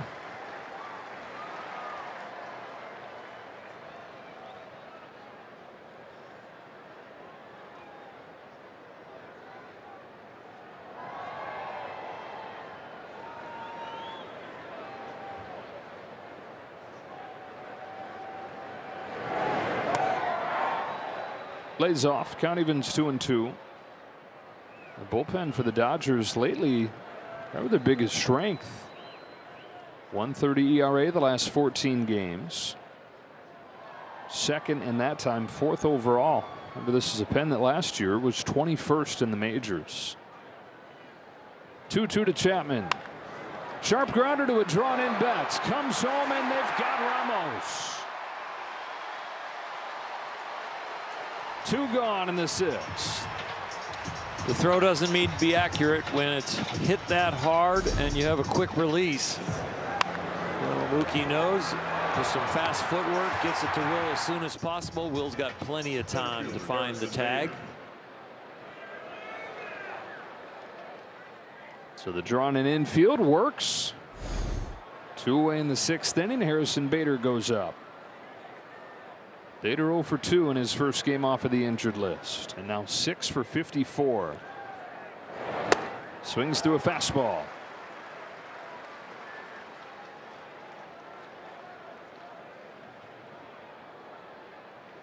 Trinan 37 years old, 6th year in Dodger blue.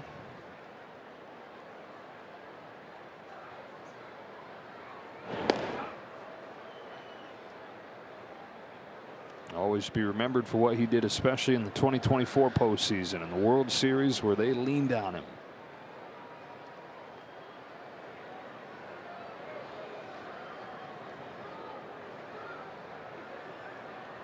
Long wait and an 0-1. Top to third. Muncy staggers. I think that ball was in the lights for him. He was able to steady, catch it, throw him out in the top of the 6th. Giants, though, take the lead 3-2.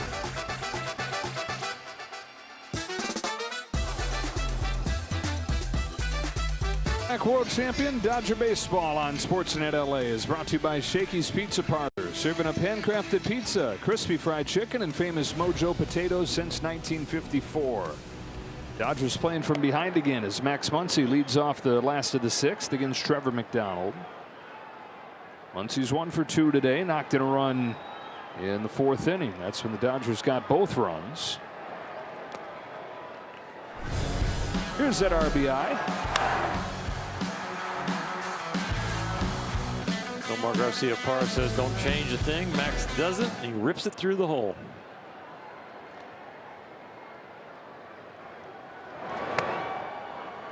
Down 1-2.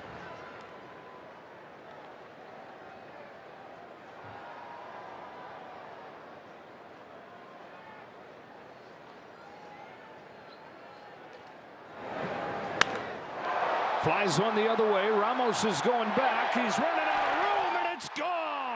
It's tied. Muncy does it again against San Francisco.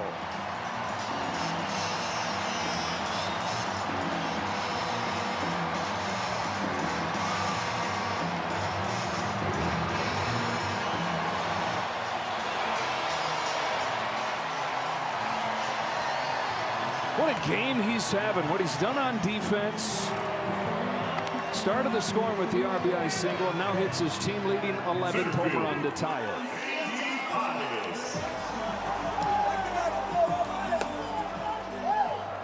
Baseball's fun, but it's real fun when you're swinging it like Max Muncy and playing D.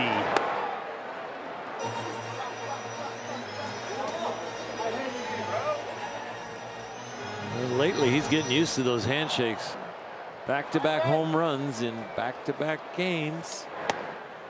I'll tell you what, feeling good. First time this year he's had home runs in back-to-back games. Sasaki smiling off of the hook. Andy Pages bounces one towards the middle to a charging Willie Adames for the first out of the 6th. And another look at Muncy's 11th home run this year. Oppo power with backspin. He knew it. You don't see many left-handed hitters stare down the fly ball, stay in the box, and know they got it all. Hayes breathing down EK's neck. Dodger Stadium home runs. 3 away from EK. Ball on Tasker Hernandez. We were talking earlier about Nomar saying that it's the best he thinks Muncy has looked. He talked about studying the ball flight. He said he's watching Max in the games and he loves it. And then he comes and watches him in BP. And it validates everything he's seeing on TV when he can stand there and see that. You mentioned backspin. Said it's one thing, Nomar is saying this, to slice a home run out or to muscle the ball, hook it into right field. But when you're backspinning it the other way and it's like it's rising still as it goes out, that's when you know that the swing path, Nomar said, is perfect. Yep, that one was perfect. I think did not slice at all. It was left center, and it stayed left center the whole way. 3-0 swing.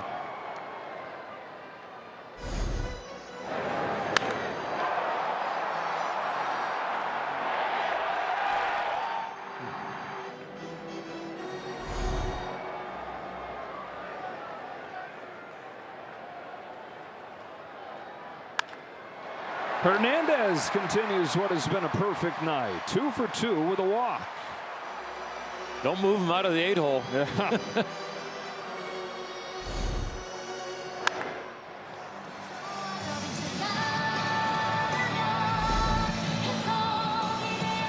Giants bullpen's been going. Matt Gage ready down there. And here comes Tony Vitello. That's going to do it for Trevor McDonald. Another good impression that he makes, though. Limited chances in the major leagues, but just about every time he's been given one, he's at least given the Giants a chance.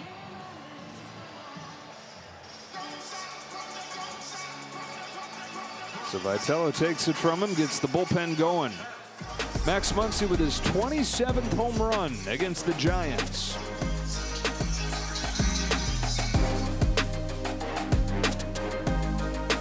Back world champion Dodger baseball on Sportsnet LA is brought to you by Morongo Casino Resort and Spa. Less than 90 minutes from wherever you are. Good times. Dodgers have tied the game. The bullpens both going to work. Matt Gage comes out of the Giants pen, and Miguel Rojas pinch hits for Ha-Seong Kim. The lefty fires, and Rojas takes a strike. Batter challenging the call of strike. And not waiting around, already a challenge from Rojas. Powered by T-Mobile. There was a strike though, so the Dodgers down to one challenge. One challenge remaining. Matt Gage has not given up an earned run in his last 10 games. You saw his ERA third in the National League with a 1.13.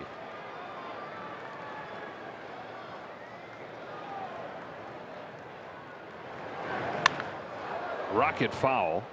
One of the biggest surprises for the Giants, and really of any team this year, when you're looking at the career backstory. Gage was a 10th round draft pick of the Giants 12 years ago. He's gone to 7 other organizations before coming back to San Francisco and finally thriving. He's with the Dodgers for a short time in 2024.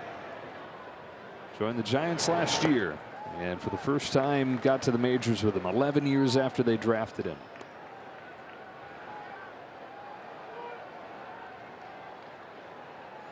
Gage, Wynn, and Killian are their best 3 relievers, and that are their winning pieces that have done a nice job for them.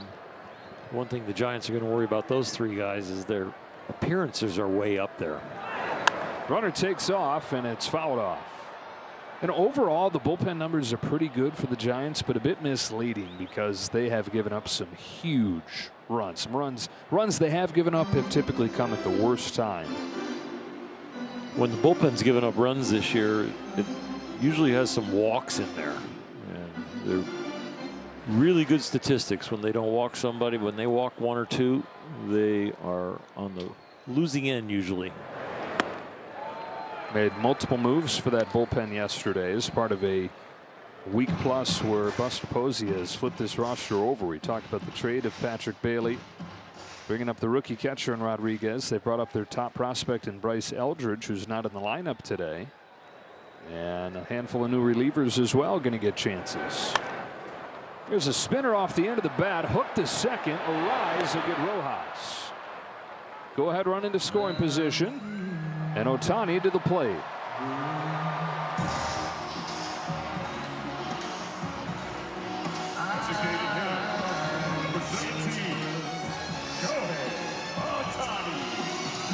Go for 3 today.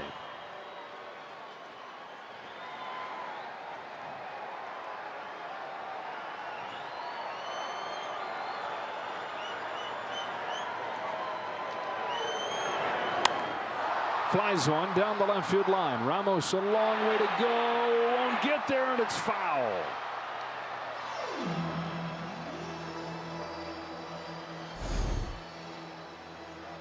Just foul. Shohei became a little bit of an observer and then decided that one might fall in. I better get going.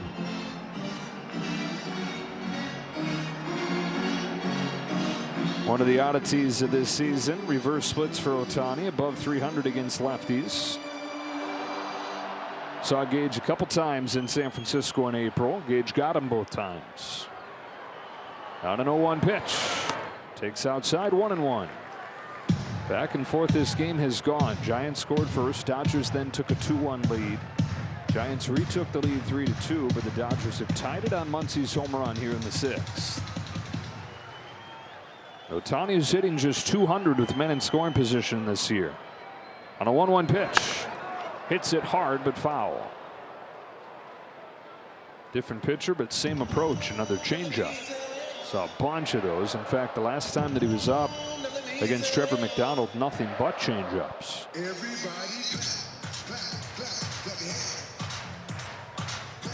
I think Shohei's got to tip his hat if the guy throws a fastball. He's going to try and get him out with a breaking ball away. Gage is.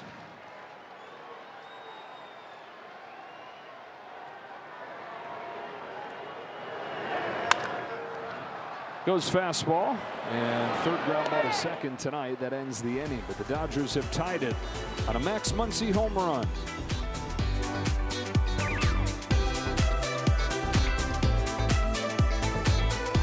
Minutes for Star Wars night on May 14th. Purchase a special ticket pack and receive an exclusive Grogo bobblehead.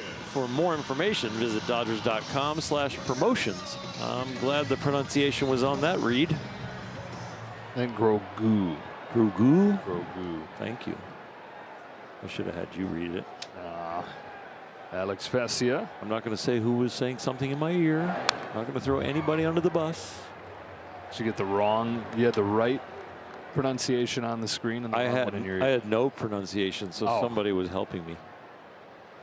Vesia, 16 games this year. 15 zeros put up out of those 16 games. Faces 9-1-2 in the Giants order here. Jesus Rodriguez leads off. Takes the ball. It's 1-1. Opponents 4 for 43 against Vesia this year.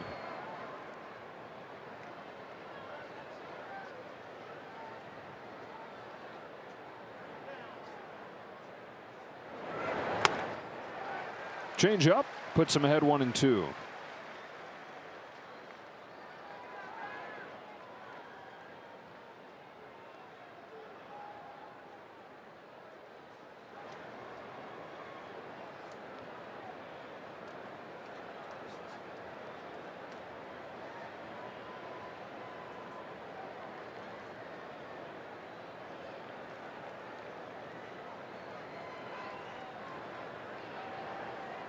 Got him with the fastball.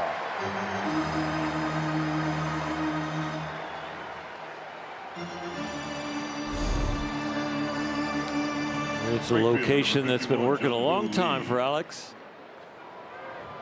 That optical illusion fastball. So many subtle things being a baseball fan that's enjoyable. One of them is having a reliever that's with you for years. Alex has been here for 5 seasons now, 6 seasons now. As many appearances as anybody in the big leagues in that time. Lead with a base hit to right. But to have that sure thing year after year, Alex Vesia has turned into that for them. Second baseman number 1, Luis Arraez. He's in for such a short time, so it's hard for people to realize how hard he works to be this good this quickly all the time. You know, there's very little rope for relievers, and when you are this consistent and this good, it's amazing the work that he puts in to be consistent and be executing every time in there. I don't think the jersey appropriately does justice to how big he is. Yeah. Weight room monster. It's one of his favorite places. 1 ball, 1 strike on a rise, always has been, and then he found some normalcy there, found a haven there with all the heartbreak that Alex went through last fall. Before he could get back to baseball, that's where he could go to clear his mind. So spent even more time than usual getting bulked up in the gym. Comes home with a 1-1 pitch, misses high to a rise, ball 2. Had a little trick there with a little delay, hanging his kick leg in the air.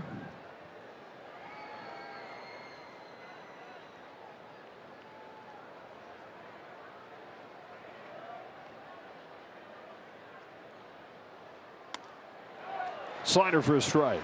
He's not given up a single hit on that pitch this year. And it's not like it's a rarity for him to throw it. He's using it whenever he needs it. Here's his 2-2.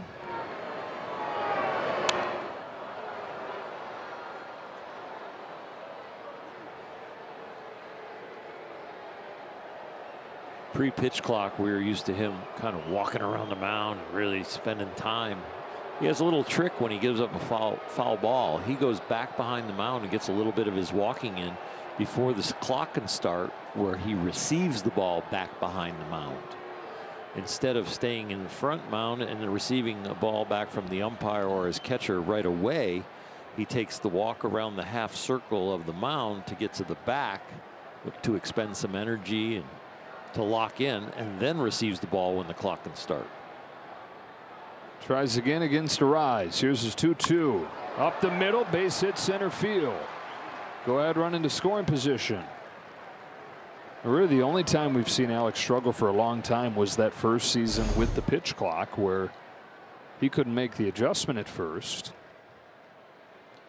Well, it's a cardio workout too. I mean, you're pitching not only to a clock, but to a shorter time when your cardiovascular and your breathing has to change. And he is a very heavy breather when he gets out there. He is pumping, pumping, pumping. Will Klein gets loose. First and second, one away. Casey Schmidt, who's been the Giants' top hitter this year.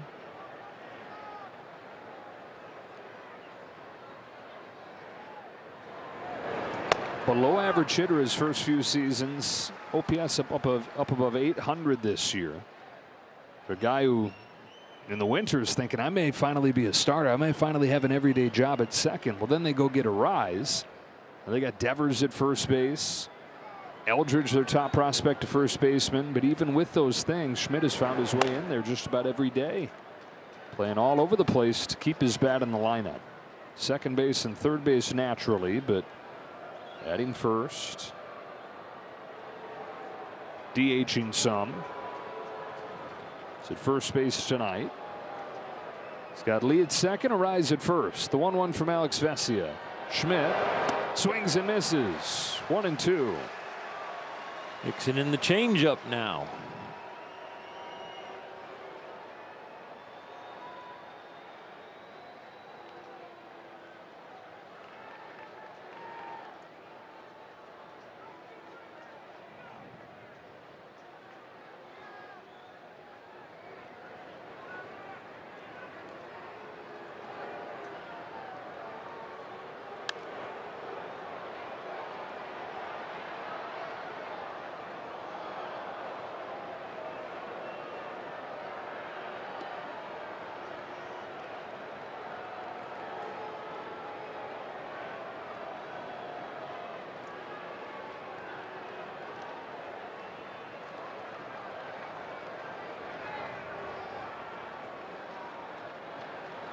Tie game in the seventh. Another 1-2 pitch from Alex Vesia. Goes up to get the high fastball. Lines it to left center field. Hernandez slides but can't get it. Lee had to make sure, so he stops at third. What a great play out there in left field. He takes the risk to try and catch it, and then is able still to block it on one hop and keep it in his glove. Well done, Teo. That hesitation and Teo giving it all out and blocking that ball in his glove kept him from scoring. Mark Pryor for a visit, and now word from Nissan. This Dodgers broadcast is sponsored in part by your Southern California Nissan dealers. Second time tonight, Rafael Devers has come to the plate with the bases loaded. 2 for 3. The one out that he made was in that bases loaded chance back in the third. He's got a home run. He's got a single. He's scored twice. Based on what you've seen from Devers so far tonight, how are you attacking him? I'm sitting here. I do not want to throw him a first pitch strike. I want to throw him a slider low and away. I want it to look like a fastball, end up a ball, because I think with his aggressiveness, he would bite at it. It's the part of the order that's gotten it done for San Francisco. Devers and then Ramos, 4 hits together. Out of their 9 tonight. Bases loaded, 1 out in a tie game. First pitch. Outside corner for a strike. Slider. You probably wanted a little lower, but they got it. Glad it stayed in the strike zone since he took it right on the edge. If you throw it again, make it a better one.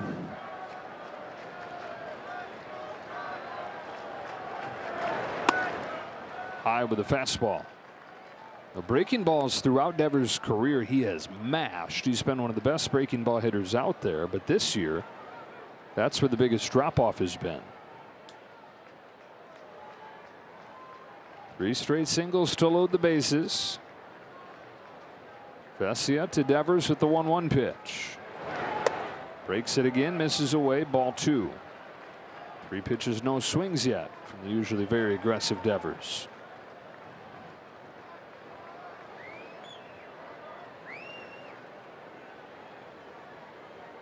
Ramos waits on deck.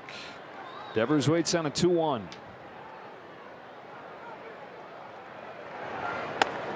Ball 3 and nowhere to put him. So close to a really good pitch, just pulled it a little bit.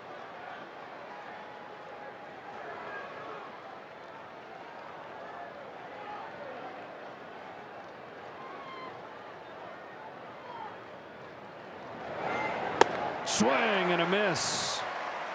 3-2.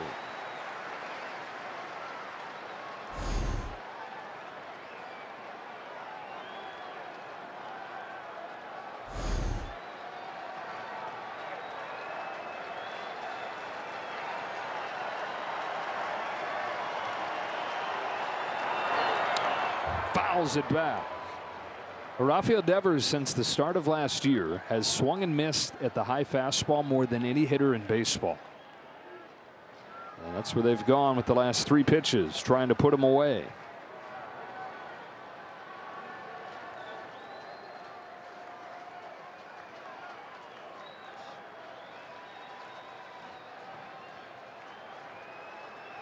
Another payoff pitch. Too high this time, and a bases loaded walk from Rafael Devers has given the Giants the lead again. Well, we talked about the gauntlet that the Dodgers have from their 3 through 7 hitters, getting 4 hits in a row earlier. These Giant hitters 2 through 5 all have 2 hits. And this is a tough part of the order where Dave Roberts is going to the pen again. Alex Vesia had given up just 2 hits the last 12 games, 3 of them tonight.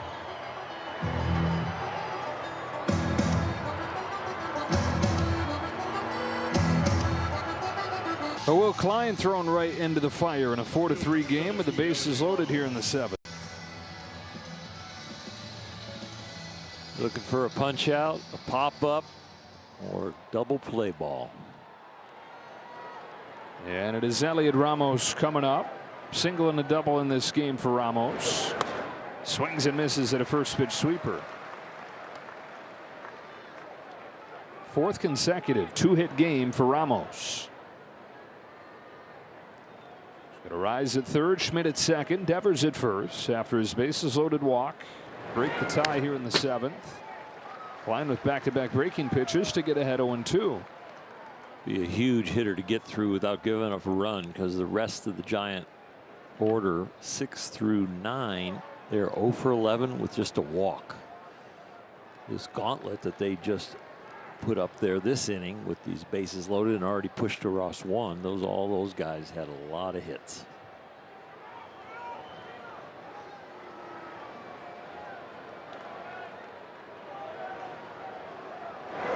Then a fastball, and he blinks right through it. On 3 pitches, he retires Ramos. 2 out. This works. Shortstop number 2. Breaking ball heater. 7th of the game for Dodger pitching, so get your Jumbo Jacks tomorrow for free. Still loaded, 2 outs. Willie Adames hit it hard a couple times, but he's 0 for 3. Swings through a first pitch sweeper that had more of the plate than Klein would like.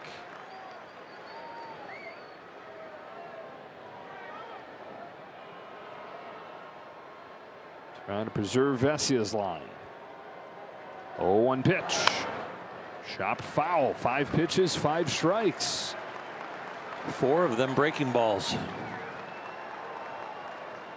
Do you go with the same sequence and freeze him with a fastball, or do you stick with the breaking ball? If you throw the fastball, for me, I think you throw it up around the neck. Either way, this is the guy that they encouraged Will Klein to be when they got him last year. Said, your stuff is so good. You don't need to pitch around the zone. Pound it in there. Here he comes with an 0-2. There you go. Very high with it. That strategy has existed for a long time. You double up with it, or do you break him ball away? It's one or the other.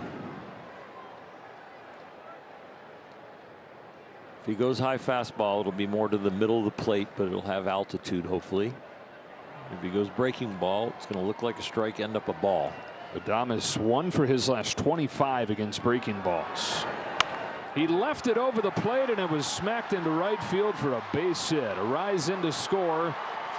Schmidt's right behind him, and it's 6-3. Oh, with 2 strikes, he put it on a tee for an aggressive hitter. Well, you go to throw the really good breaking ball, and it has a tendency to slip out because you're just trying to make this ultimate one, and it slips out, and it just stays there. Just a little corkscrew spin with no break, and that's the one the hitter, they don't miss. How it left your hand is how it arrived at the plate. A lot easier to hit.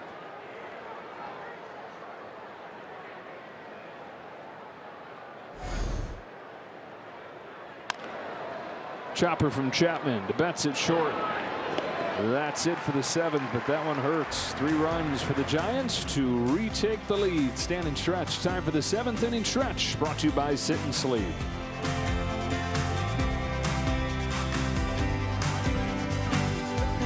Well, the Giants came in here after winning an extra innings game yesterday against Pittsburgh, saying they were hoping that was the start of something bigger.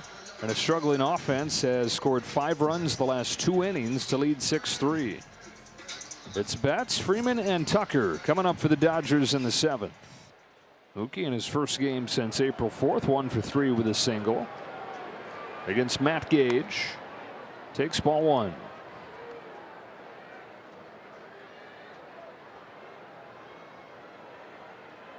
Dodgers 9 hits in this game, but only the 3 runs to show for it.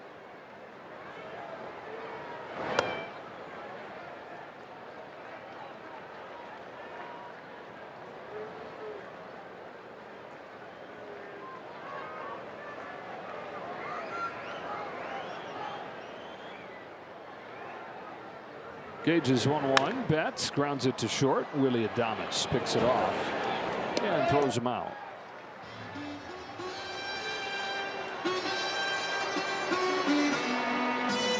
First baseman, number 5, Freddie Freeman. Freddie Freeman's 2 for 3.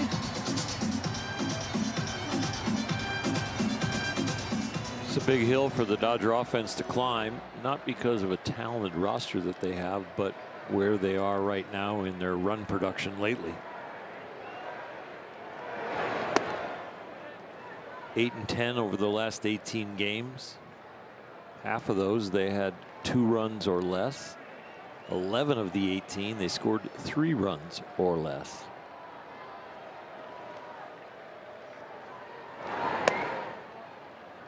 They mixed in a couple of 12-run games. Yeah, weird.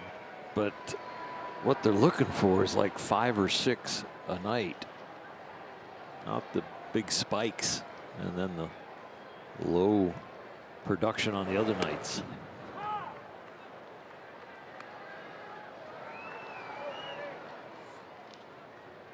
We've talked about it recently, but they went through a 2-month stretch last year where they were the worst offense in the National League by some measures, and you wind up not remembering that because of the way that it finished. You can take a little comfort out of that, but when you talk about that to the players and to the coaches, they say, yeah, and we appreciate that, know that it's a long season, but it doesn't make it any more fun to go through it. So in the same way you're sitting at home saying this is terrible, this is not fun to watch, they're feeling the same thing.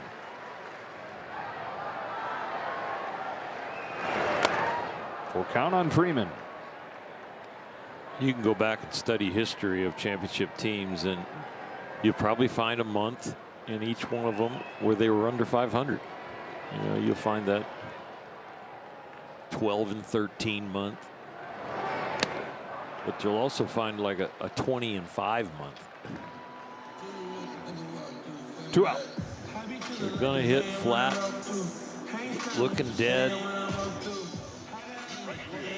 Times of the year it happens. They're not fun, but it happens. Still time left in this one. Here's Tucker. single and a walk today. Gage trying to put together the first 1-2-3 inning against the Dodgers since the second.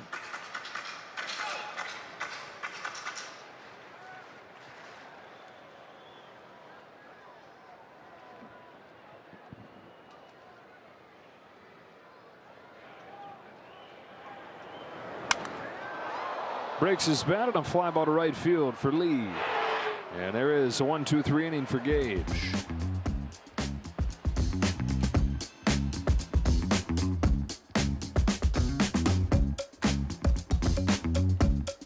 Baseball on Sportsnet LA is brought to you by your Southern California Ford dealers. Discover the complete Ford lineup, rugged, stylish, and powerful trucks and SUVs, engineered for your adventures. 2 in the 6th and 3 in the 7th for the Giants. Take a 6-3 lead. On to the 8th inning we go, in the first of 4 between these clubs, facing off at Dodger Stadium for the first time this year. When they met up in San Francisco, Dreyer suffered his lone loss this year. Gave up that game-winning home run to the now Cleveland Guardian Patrick Bailey. 7 games since then, though, Dreyer has not allowed a run, and he's in with strike 1 on Harrison Bader.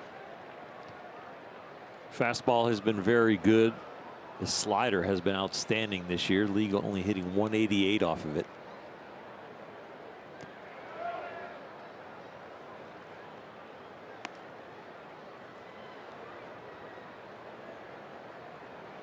Last year's surprise even to make the roster. Stuck all season and has solidified himself pretty darn quickly. Never think twice when he comes in. Swing and a miss and a big curveball. He's ahead 1-2. Undrafted, but it's misleading when you see that he's undrafted. That was because of injuries while he was at Iowa. Hardly pitched as a Hawkeye.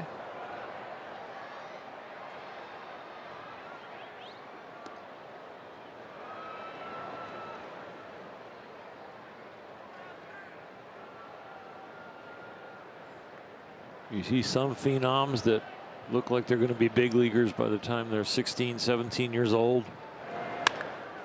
Bader goes up the middle with a base hit.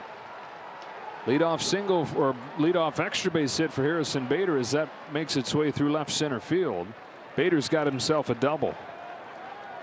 Some guys take a little bit longer to get it going. Sometimes it's an injury, sometimes it's a growth spurt, sometimes it's strength.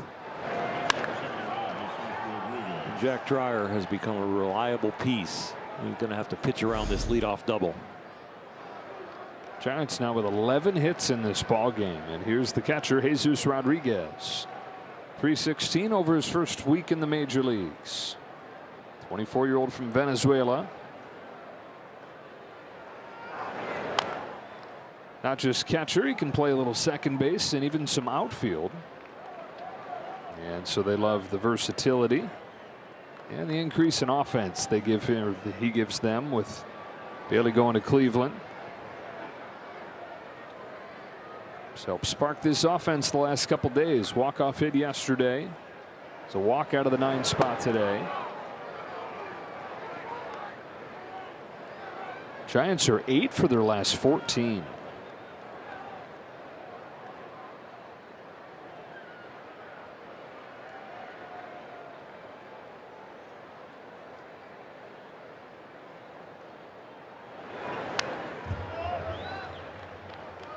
First 5 innings, Dodgers give up 1 earned run, just 3 hits. But a bullpen that has been very good and consistent comes in the last couple innings, 5 earned runs on 7 hits.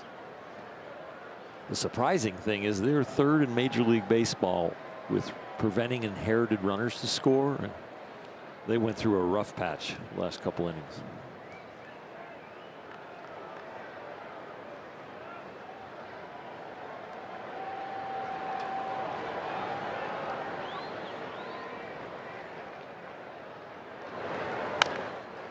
Bounce down to third for Muncy. Bader charges for third as the throw goes across. Freeman's throw is high. It's off Bett's glove, but stays in play.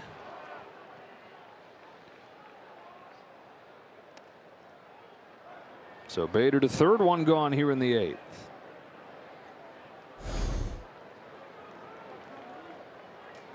get the out to the left side, but they still try to capitalize on it. Freddie Freeman's throw bounces, and the netting saves it from going into the seats. So you're staying at third.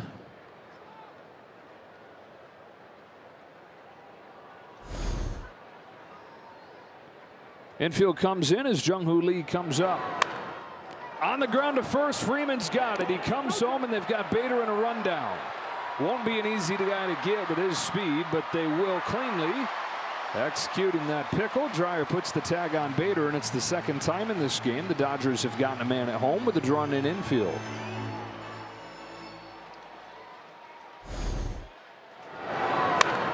Freddie with a really good throw. Will busted him back, but he's got to take a few more steps. A few more steps to let Max have a chance to take a step forward and put the tag on him right away. The extra throw made it able to get to second base. So that's where Lee is as Arise comes up. 2 more hits today. Average up to 315 for Arise. Almost got hit by that first pitch.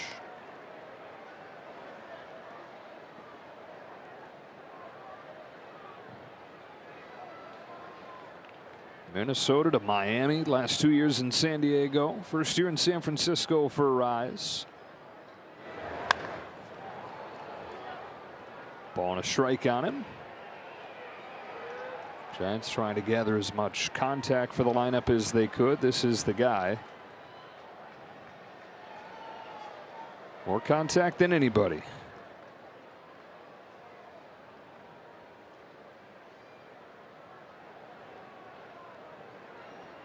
So confident in his ability to make contact, and his team so confident in that ability that in San Diego he would put on his own hit and run. Signal it to the runner and say, hey, we're doing it. He's on a list of I can't imagine too many guys these days that have had that ability in this era.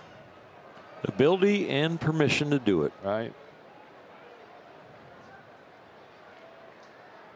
Mike Scioscia was able to do that when he was a Dodger.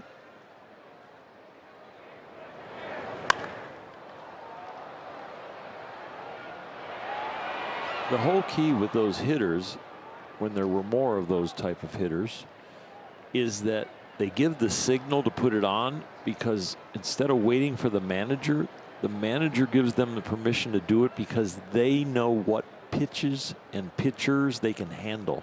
And they have the latest information when they're in the box of, okay, I'm seeing them well, and this is a good count, and I got the right runner, so I can put it on. 2-2 from Dreyer. Got in on him and a pop up. Foul ground left side. Muncy the call and the catch. And they're able to pitch around the leadoff double. To the bottom of the 8th we go. 6-3.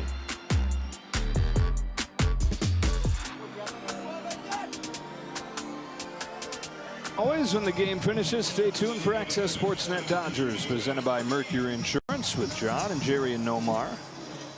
6-3 San Francisco. The score here as we go to the bottom of the 8th.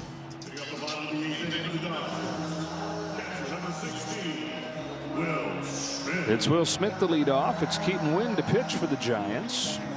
Converted starter, former top prospect who has started to separate as one of the top guys in that bullpen. You were talking about the few big arms they have that they've leaned on heavily.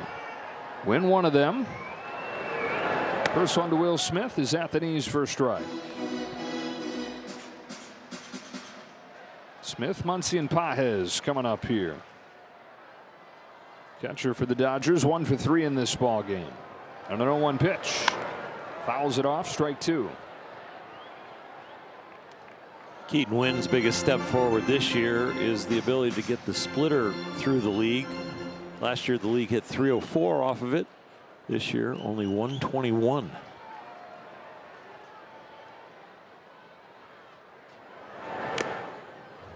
Four-seam right there, fouled back.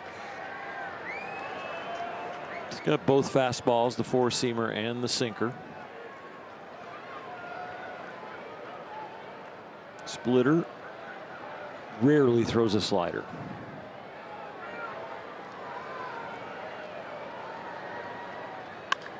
Wow, Smith somehow gets his hands in and dumps a base hit into right field. So we're talking about earlier, his ability to get to those inside pitches. And he leads off this 8th with a base hit. A pitch where the league's hitting 121, but Will gets it for 1,000 here. Dodgers have gotten their leadoff hitter on 4 out of 8 innings. Giants 5 out of 8 innings, but the Dodgers need to push this one around. Muncy, who is 2 for 3, has knocked in 2 of the 3 runs tonight. Strike 1 and a fastball. Swing cue that he's using right now is hands first. Rob Van Scoyoc is saying to him, hands first, home run, guarantee it. It's a simple cue right now that we talk about him sliding forward when he's not right. Just thinking to himself, hands first tends to get him all synced up. And so he must have been in the 4th inning, hands first. Home run, not in the 4th, but in the 6th. Went deep for the 11th time this year. And the hands first is not before the leg kick, but what he means when you go to swing the bat, when you stride. You can load, but then hands first after the load.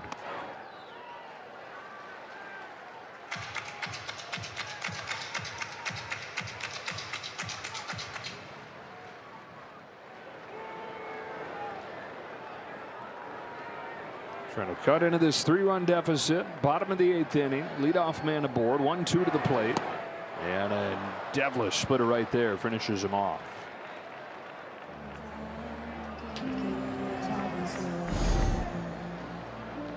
Center field, number 44, Andy Pages. 1 away for Pages.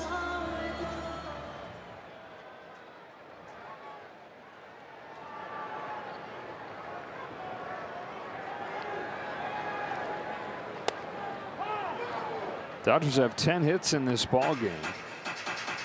When they get 10 hits this year, they're 14-1. Problem is they've given up 11. Bigger problem is they've given up 6 runs. Win to Pages. 1 ball, 1 strike. One advantage Andy has over Muncy is the splitter is going to come into him. And he rarely throws anything that would go away from him.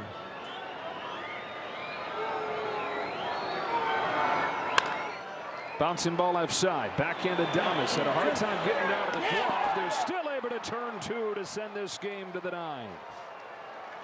It's the 4th ground out from Pages tonight. The 2nd double play that he's hit into. Dodgers taking a peek, and they're actually going to challenge here. Either way, Pages 0 for 4, 4 ground outs. Looks like he's going to be safe, maybe by about 1 inch or 2.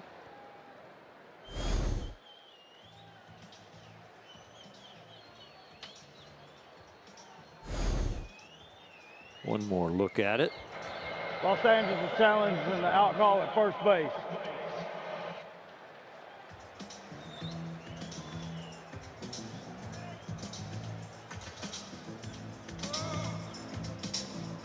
Safe.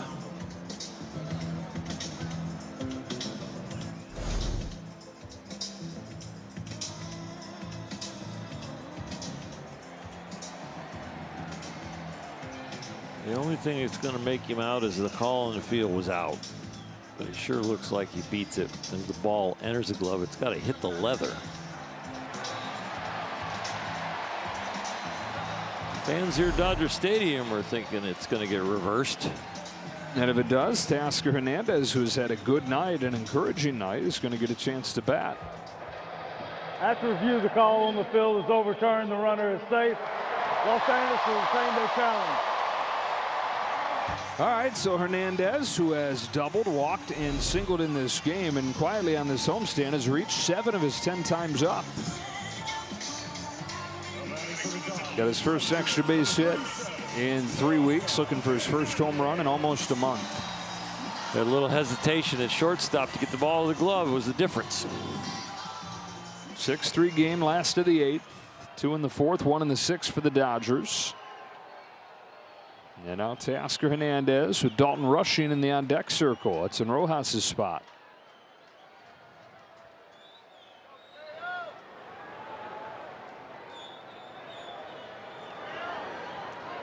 First one from Keaton Wynn. Hernandez takes a change for a strike, or a sinker for a strike.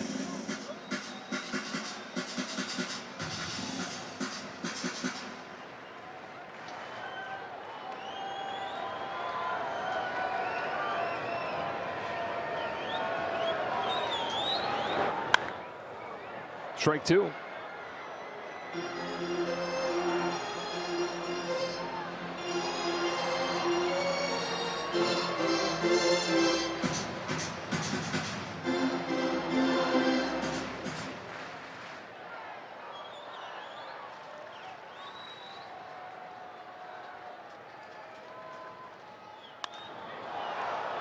Shallow center field. Bader will send under it and send this game to the ninth.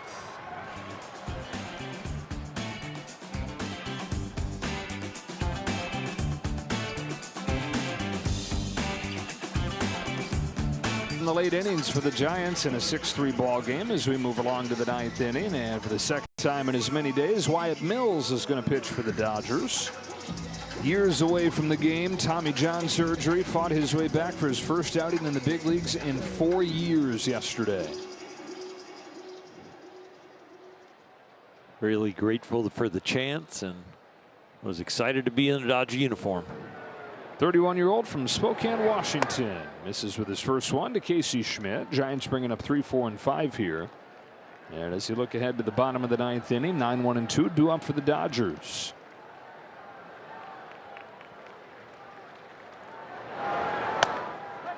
One ball, one strike.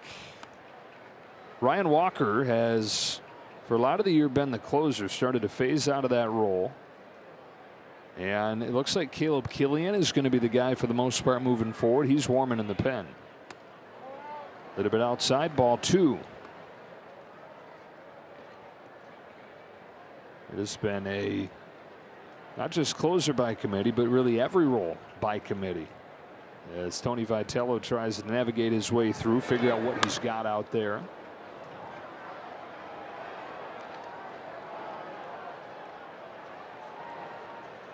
Two and two on Schmidt. With a good game. 2 hits, 2 runs scored.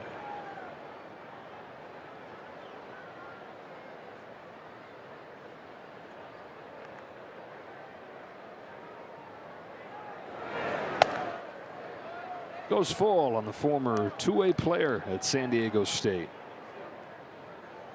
Schmidt emerged as a hitter, but as a freshman there at San Diego State, he had a sub-1 ERA as the closer. Takes a leadoff walk.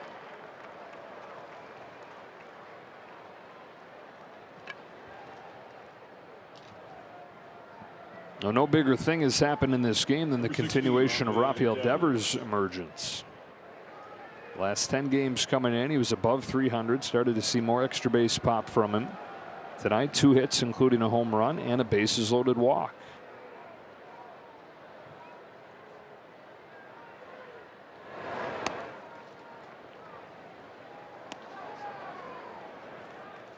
So comfortable at bat for him against the side armor. We're looking for something middle in.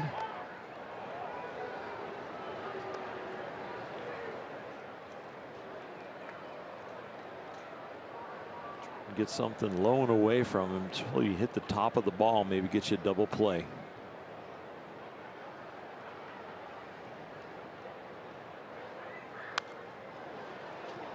Pop back, 1-1.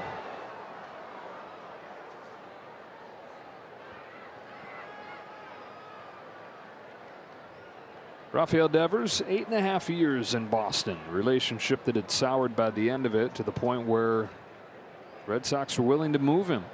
Giants got that big hitter they'd been looking for.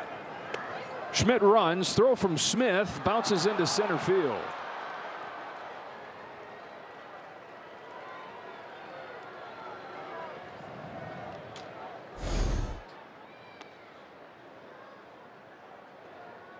just misses Devers. Will Smith, the inside fastball closes your front shoulder so you can get a quick release, but it was a really good jump from first base. Yeah, they're going to put Devers on now.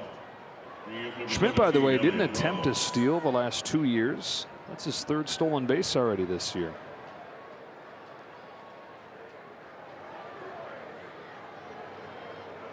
So first and second, nobody out. Giants trying to break this game open with Elliot Ramos, one of their hottest hitters, up there.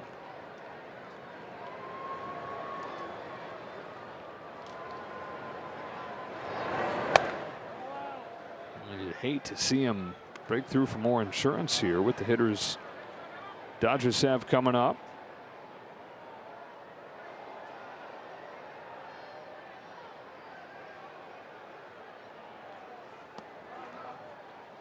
Giants have done a good job setting the table and getting opportunities. 6 of the 9 innings they have gotten a leadoff hitter on.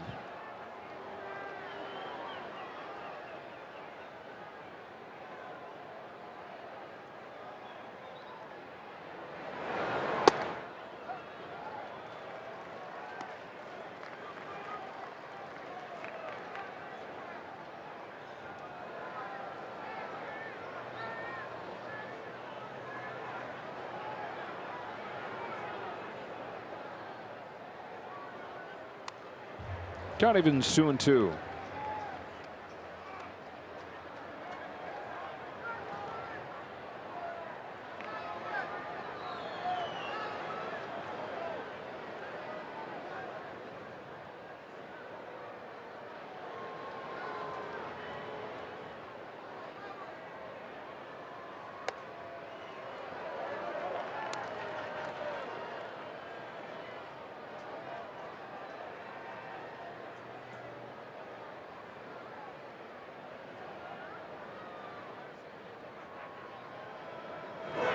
The 3 walks have loaded the bases.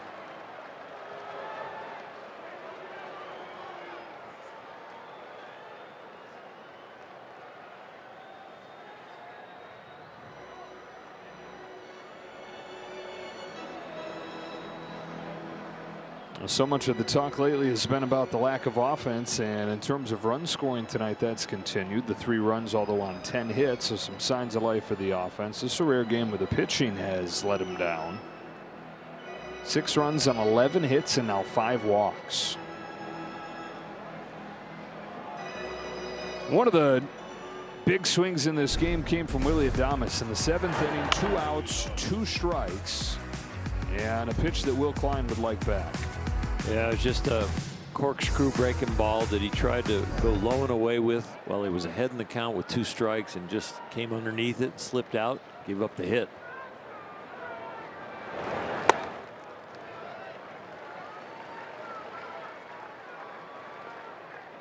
If you look at what Wyatt Mills has done, yes, of course, the walks, but the thing that'll stall a career, somebody who has a really good arm and a deceptive delivery, is just not being able to locate.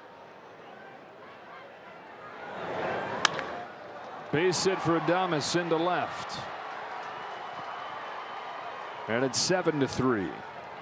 Adames went into yesterday without a multi-RBI game over the last month. He knocked in 2 yesterday. He's knocked in 3 today. Number 26, Matt Chapman.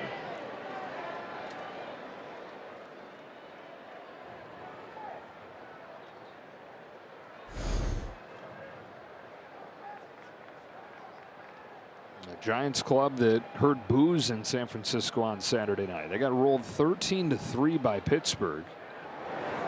They've scored 7 runs, though, in back-to-back games since then.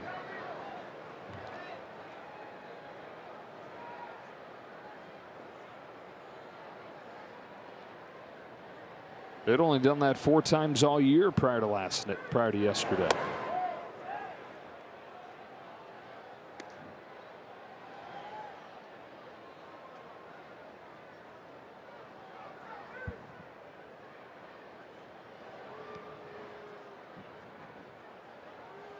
To Chapman. With the scoreboard and bases loaded, no out, and there's no action in the Dodger bullpen, Wyatt Mills is going to need to get the ball over the plate and get some outs, because I don't think Dave Roberts wants to give him any help with this stretch of games with no off days.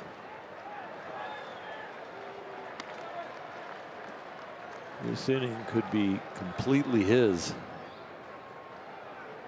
This is one of those lose the battle to win the war moves. Yep.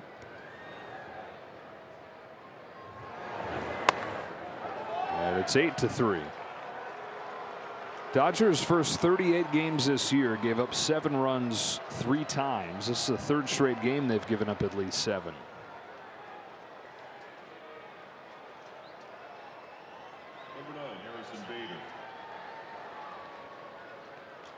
So Mills still looking for the first out of the inning.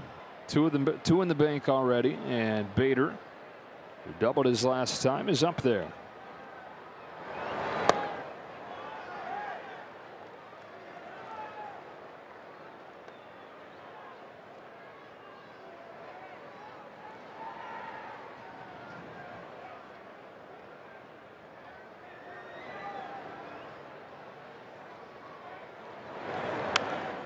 Oh, 2. Series will continue tomorrow. It is Yamamoto for the Dodgers. Adrian Hauser in his first season with the Giants looking for his first win. He's 0-4. ERA is above 6. Against the Dodgers in his career, Hauser's given up 17 runs in 11 innings. So try to get right against him. Robbie Ray against Shohei Ohtani on Wednesday. And then Landon Roop and Emmett Sheehan on Thursday. All the games in this series at 7:10. Bader to third, caught by Muncy.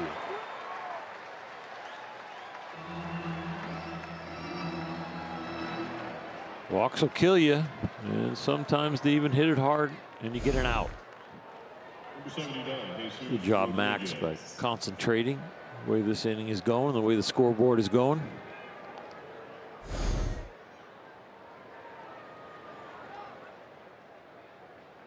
Jesus Rodriguez 0-3. Inside for a ball.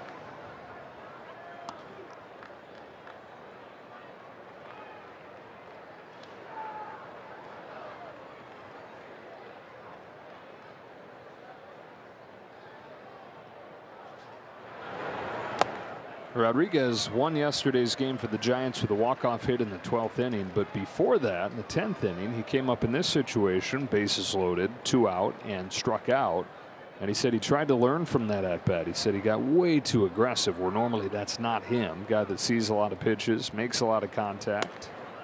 When he does swing, and applied what he learned quickly to have the first walk-off hit of his career. That's one of the things people around the Giants say they like about him. How coachable he is, how quickly he adjusts.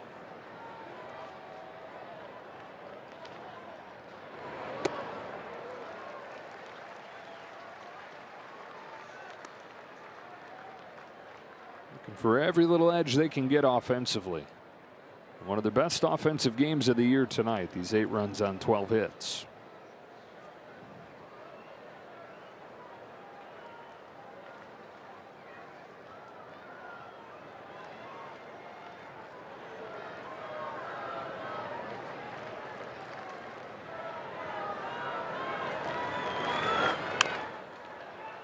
Up the middle. Rojas has just one play. And a 3rd run scores, 9-3. 8 of the 9 runs coming from the start of the 6th on. It was 3-3 in the 6th. You got 6 unanswered runs from a bullpen. That those 6 earned runs are a ton, because in the 6 prior games they'd given up 3 earned runs in 22 2/3 innings. This is just a big bump in the road. Lee, 8th man to bat in this inning against Mills.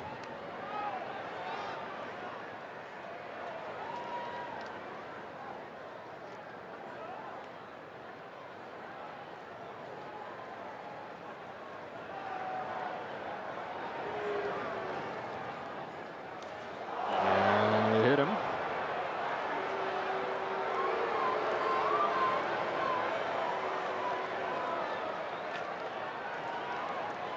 Rare is the time these days when you see this many empty seats at Dodger Stadium. What was a really good crowd on a Monday night is just about emptied out at this point. Having seen enough. World Championship Trophy replica night. Budweiser brought us that. That brought a lot of people into the ballpark. They didn't see a World Championship effort tonight. Challenge here from Will Smith.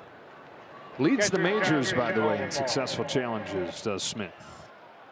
Powered by T-Mobile here in the 9th inning. They've got one to use, and they still will. Ball's overturned. The pitch is a strike. Los Angeles has one challenge remaining. Here in the 41st game of the year, that's the 27th successful challenge for Will Smith.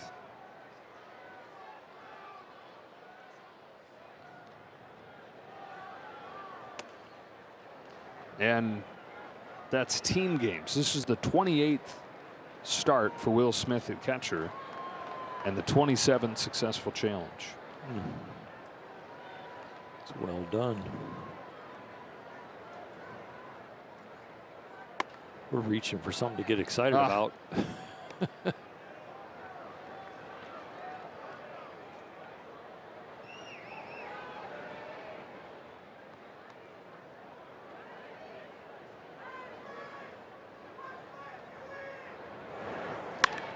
Rise ricochets one off of the mound to Mookie Betts. And that's that for the Giants in the 9th, but they get 3, and it's a 6-run game.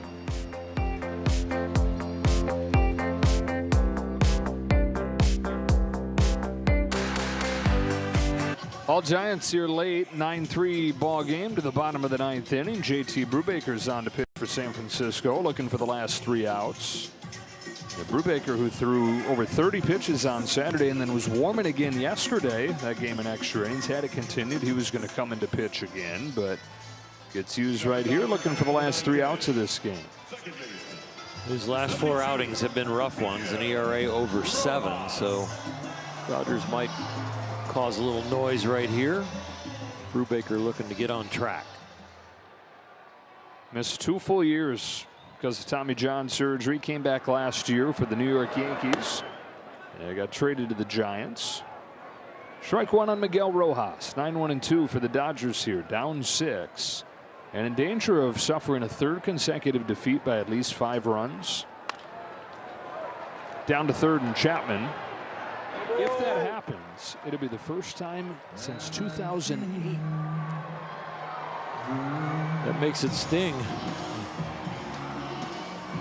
We talked about these last at-bats possibly for Ohtani and how it could lead to tomorrow if he can get a hit. Well, he did that a couple nights ago, but it hasn't turned him around. He has not found it. Not yet.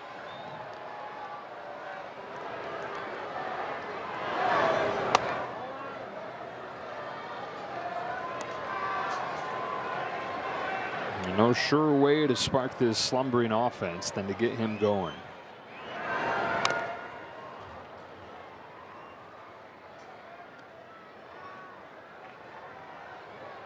Pitching staff having a rough night tonight, but if you were going to choose which one do you need him to perform best at with the health of the pitching staff and how good the starters have been, you need him to perform on the offensive side more importantly than the pitching side.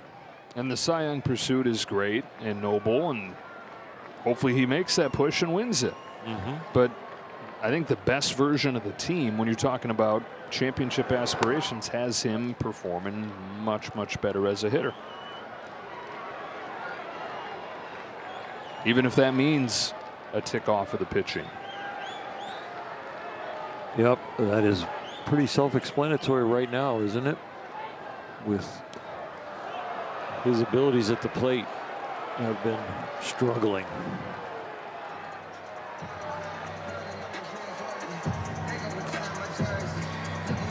So 0 for 5 tonight.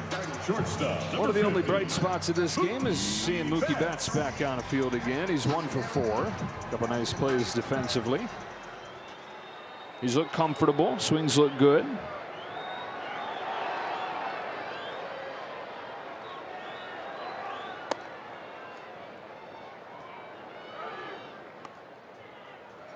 Yeah, after watching him perform tonight in the batter's box and in the field, running the bases, I would say that the biggest question mark is tomorrow morning when he gets up, how do you feel? They don't plan on playing him every single day for a while. Just Kirsten reported before the game on how the workload will go for Mookie. And he will get certain days off that are planned for a little while. Plan for this series is to play these first 2 games and then have Wednesday off.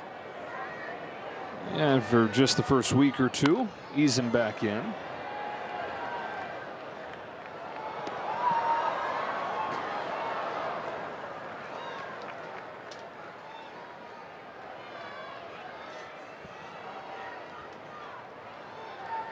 And if he was feeling anything today, any fatigue or any stress at all, this at bat wouldn't be happening. They would say the workload was enough, but I'm sure Mookie said, no, I want this at bat. It's a fly ball to left field for Drew Gilbert. And the Dodgers drop their 3rd in a row in blowout fashion, 9-3 to the Giants. Coming off a 500 road trip, this is not the way they wanted to start this homestand. Try to even it up tomorrow as Yamamoto takes it for the Dodgers against a guy they have always hit hard in Adrian Hauser. For Earl Hershiser, Kirsten Watson, and the rest of our crew, Joe Davis saying so long from Dodger Stadium. Stay tuned for Access Sportsnet Dodgers, and we'll talk to you again tomorrow night.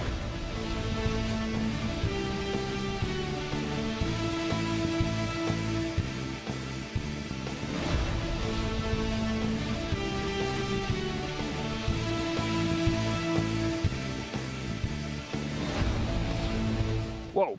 That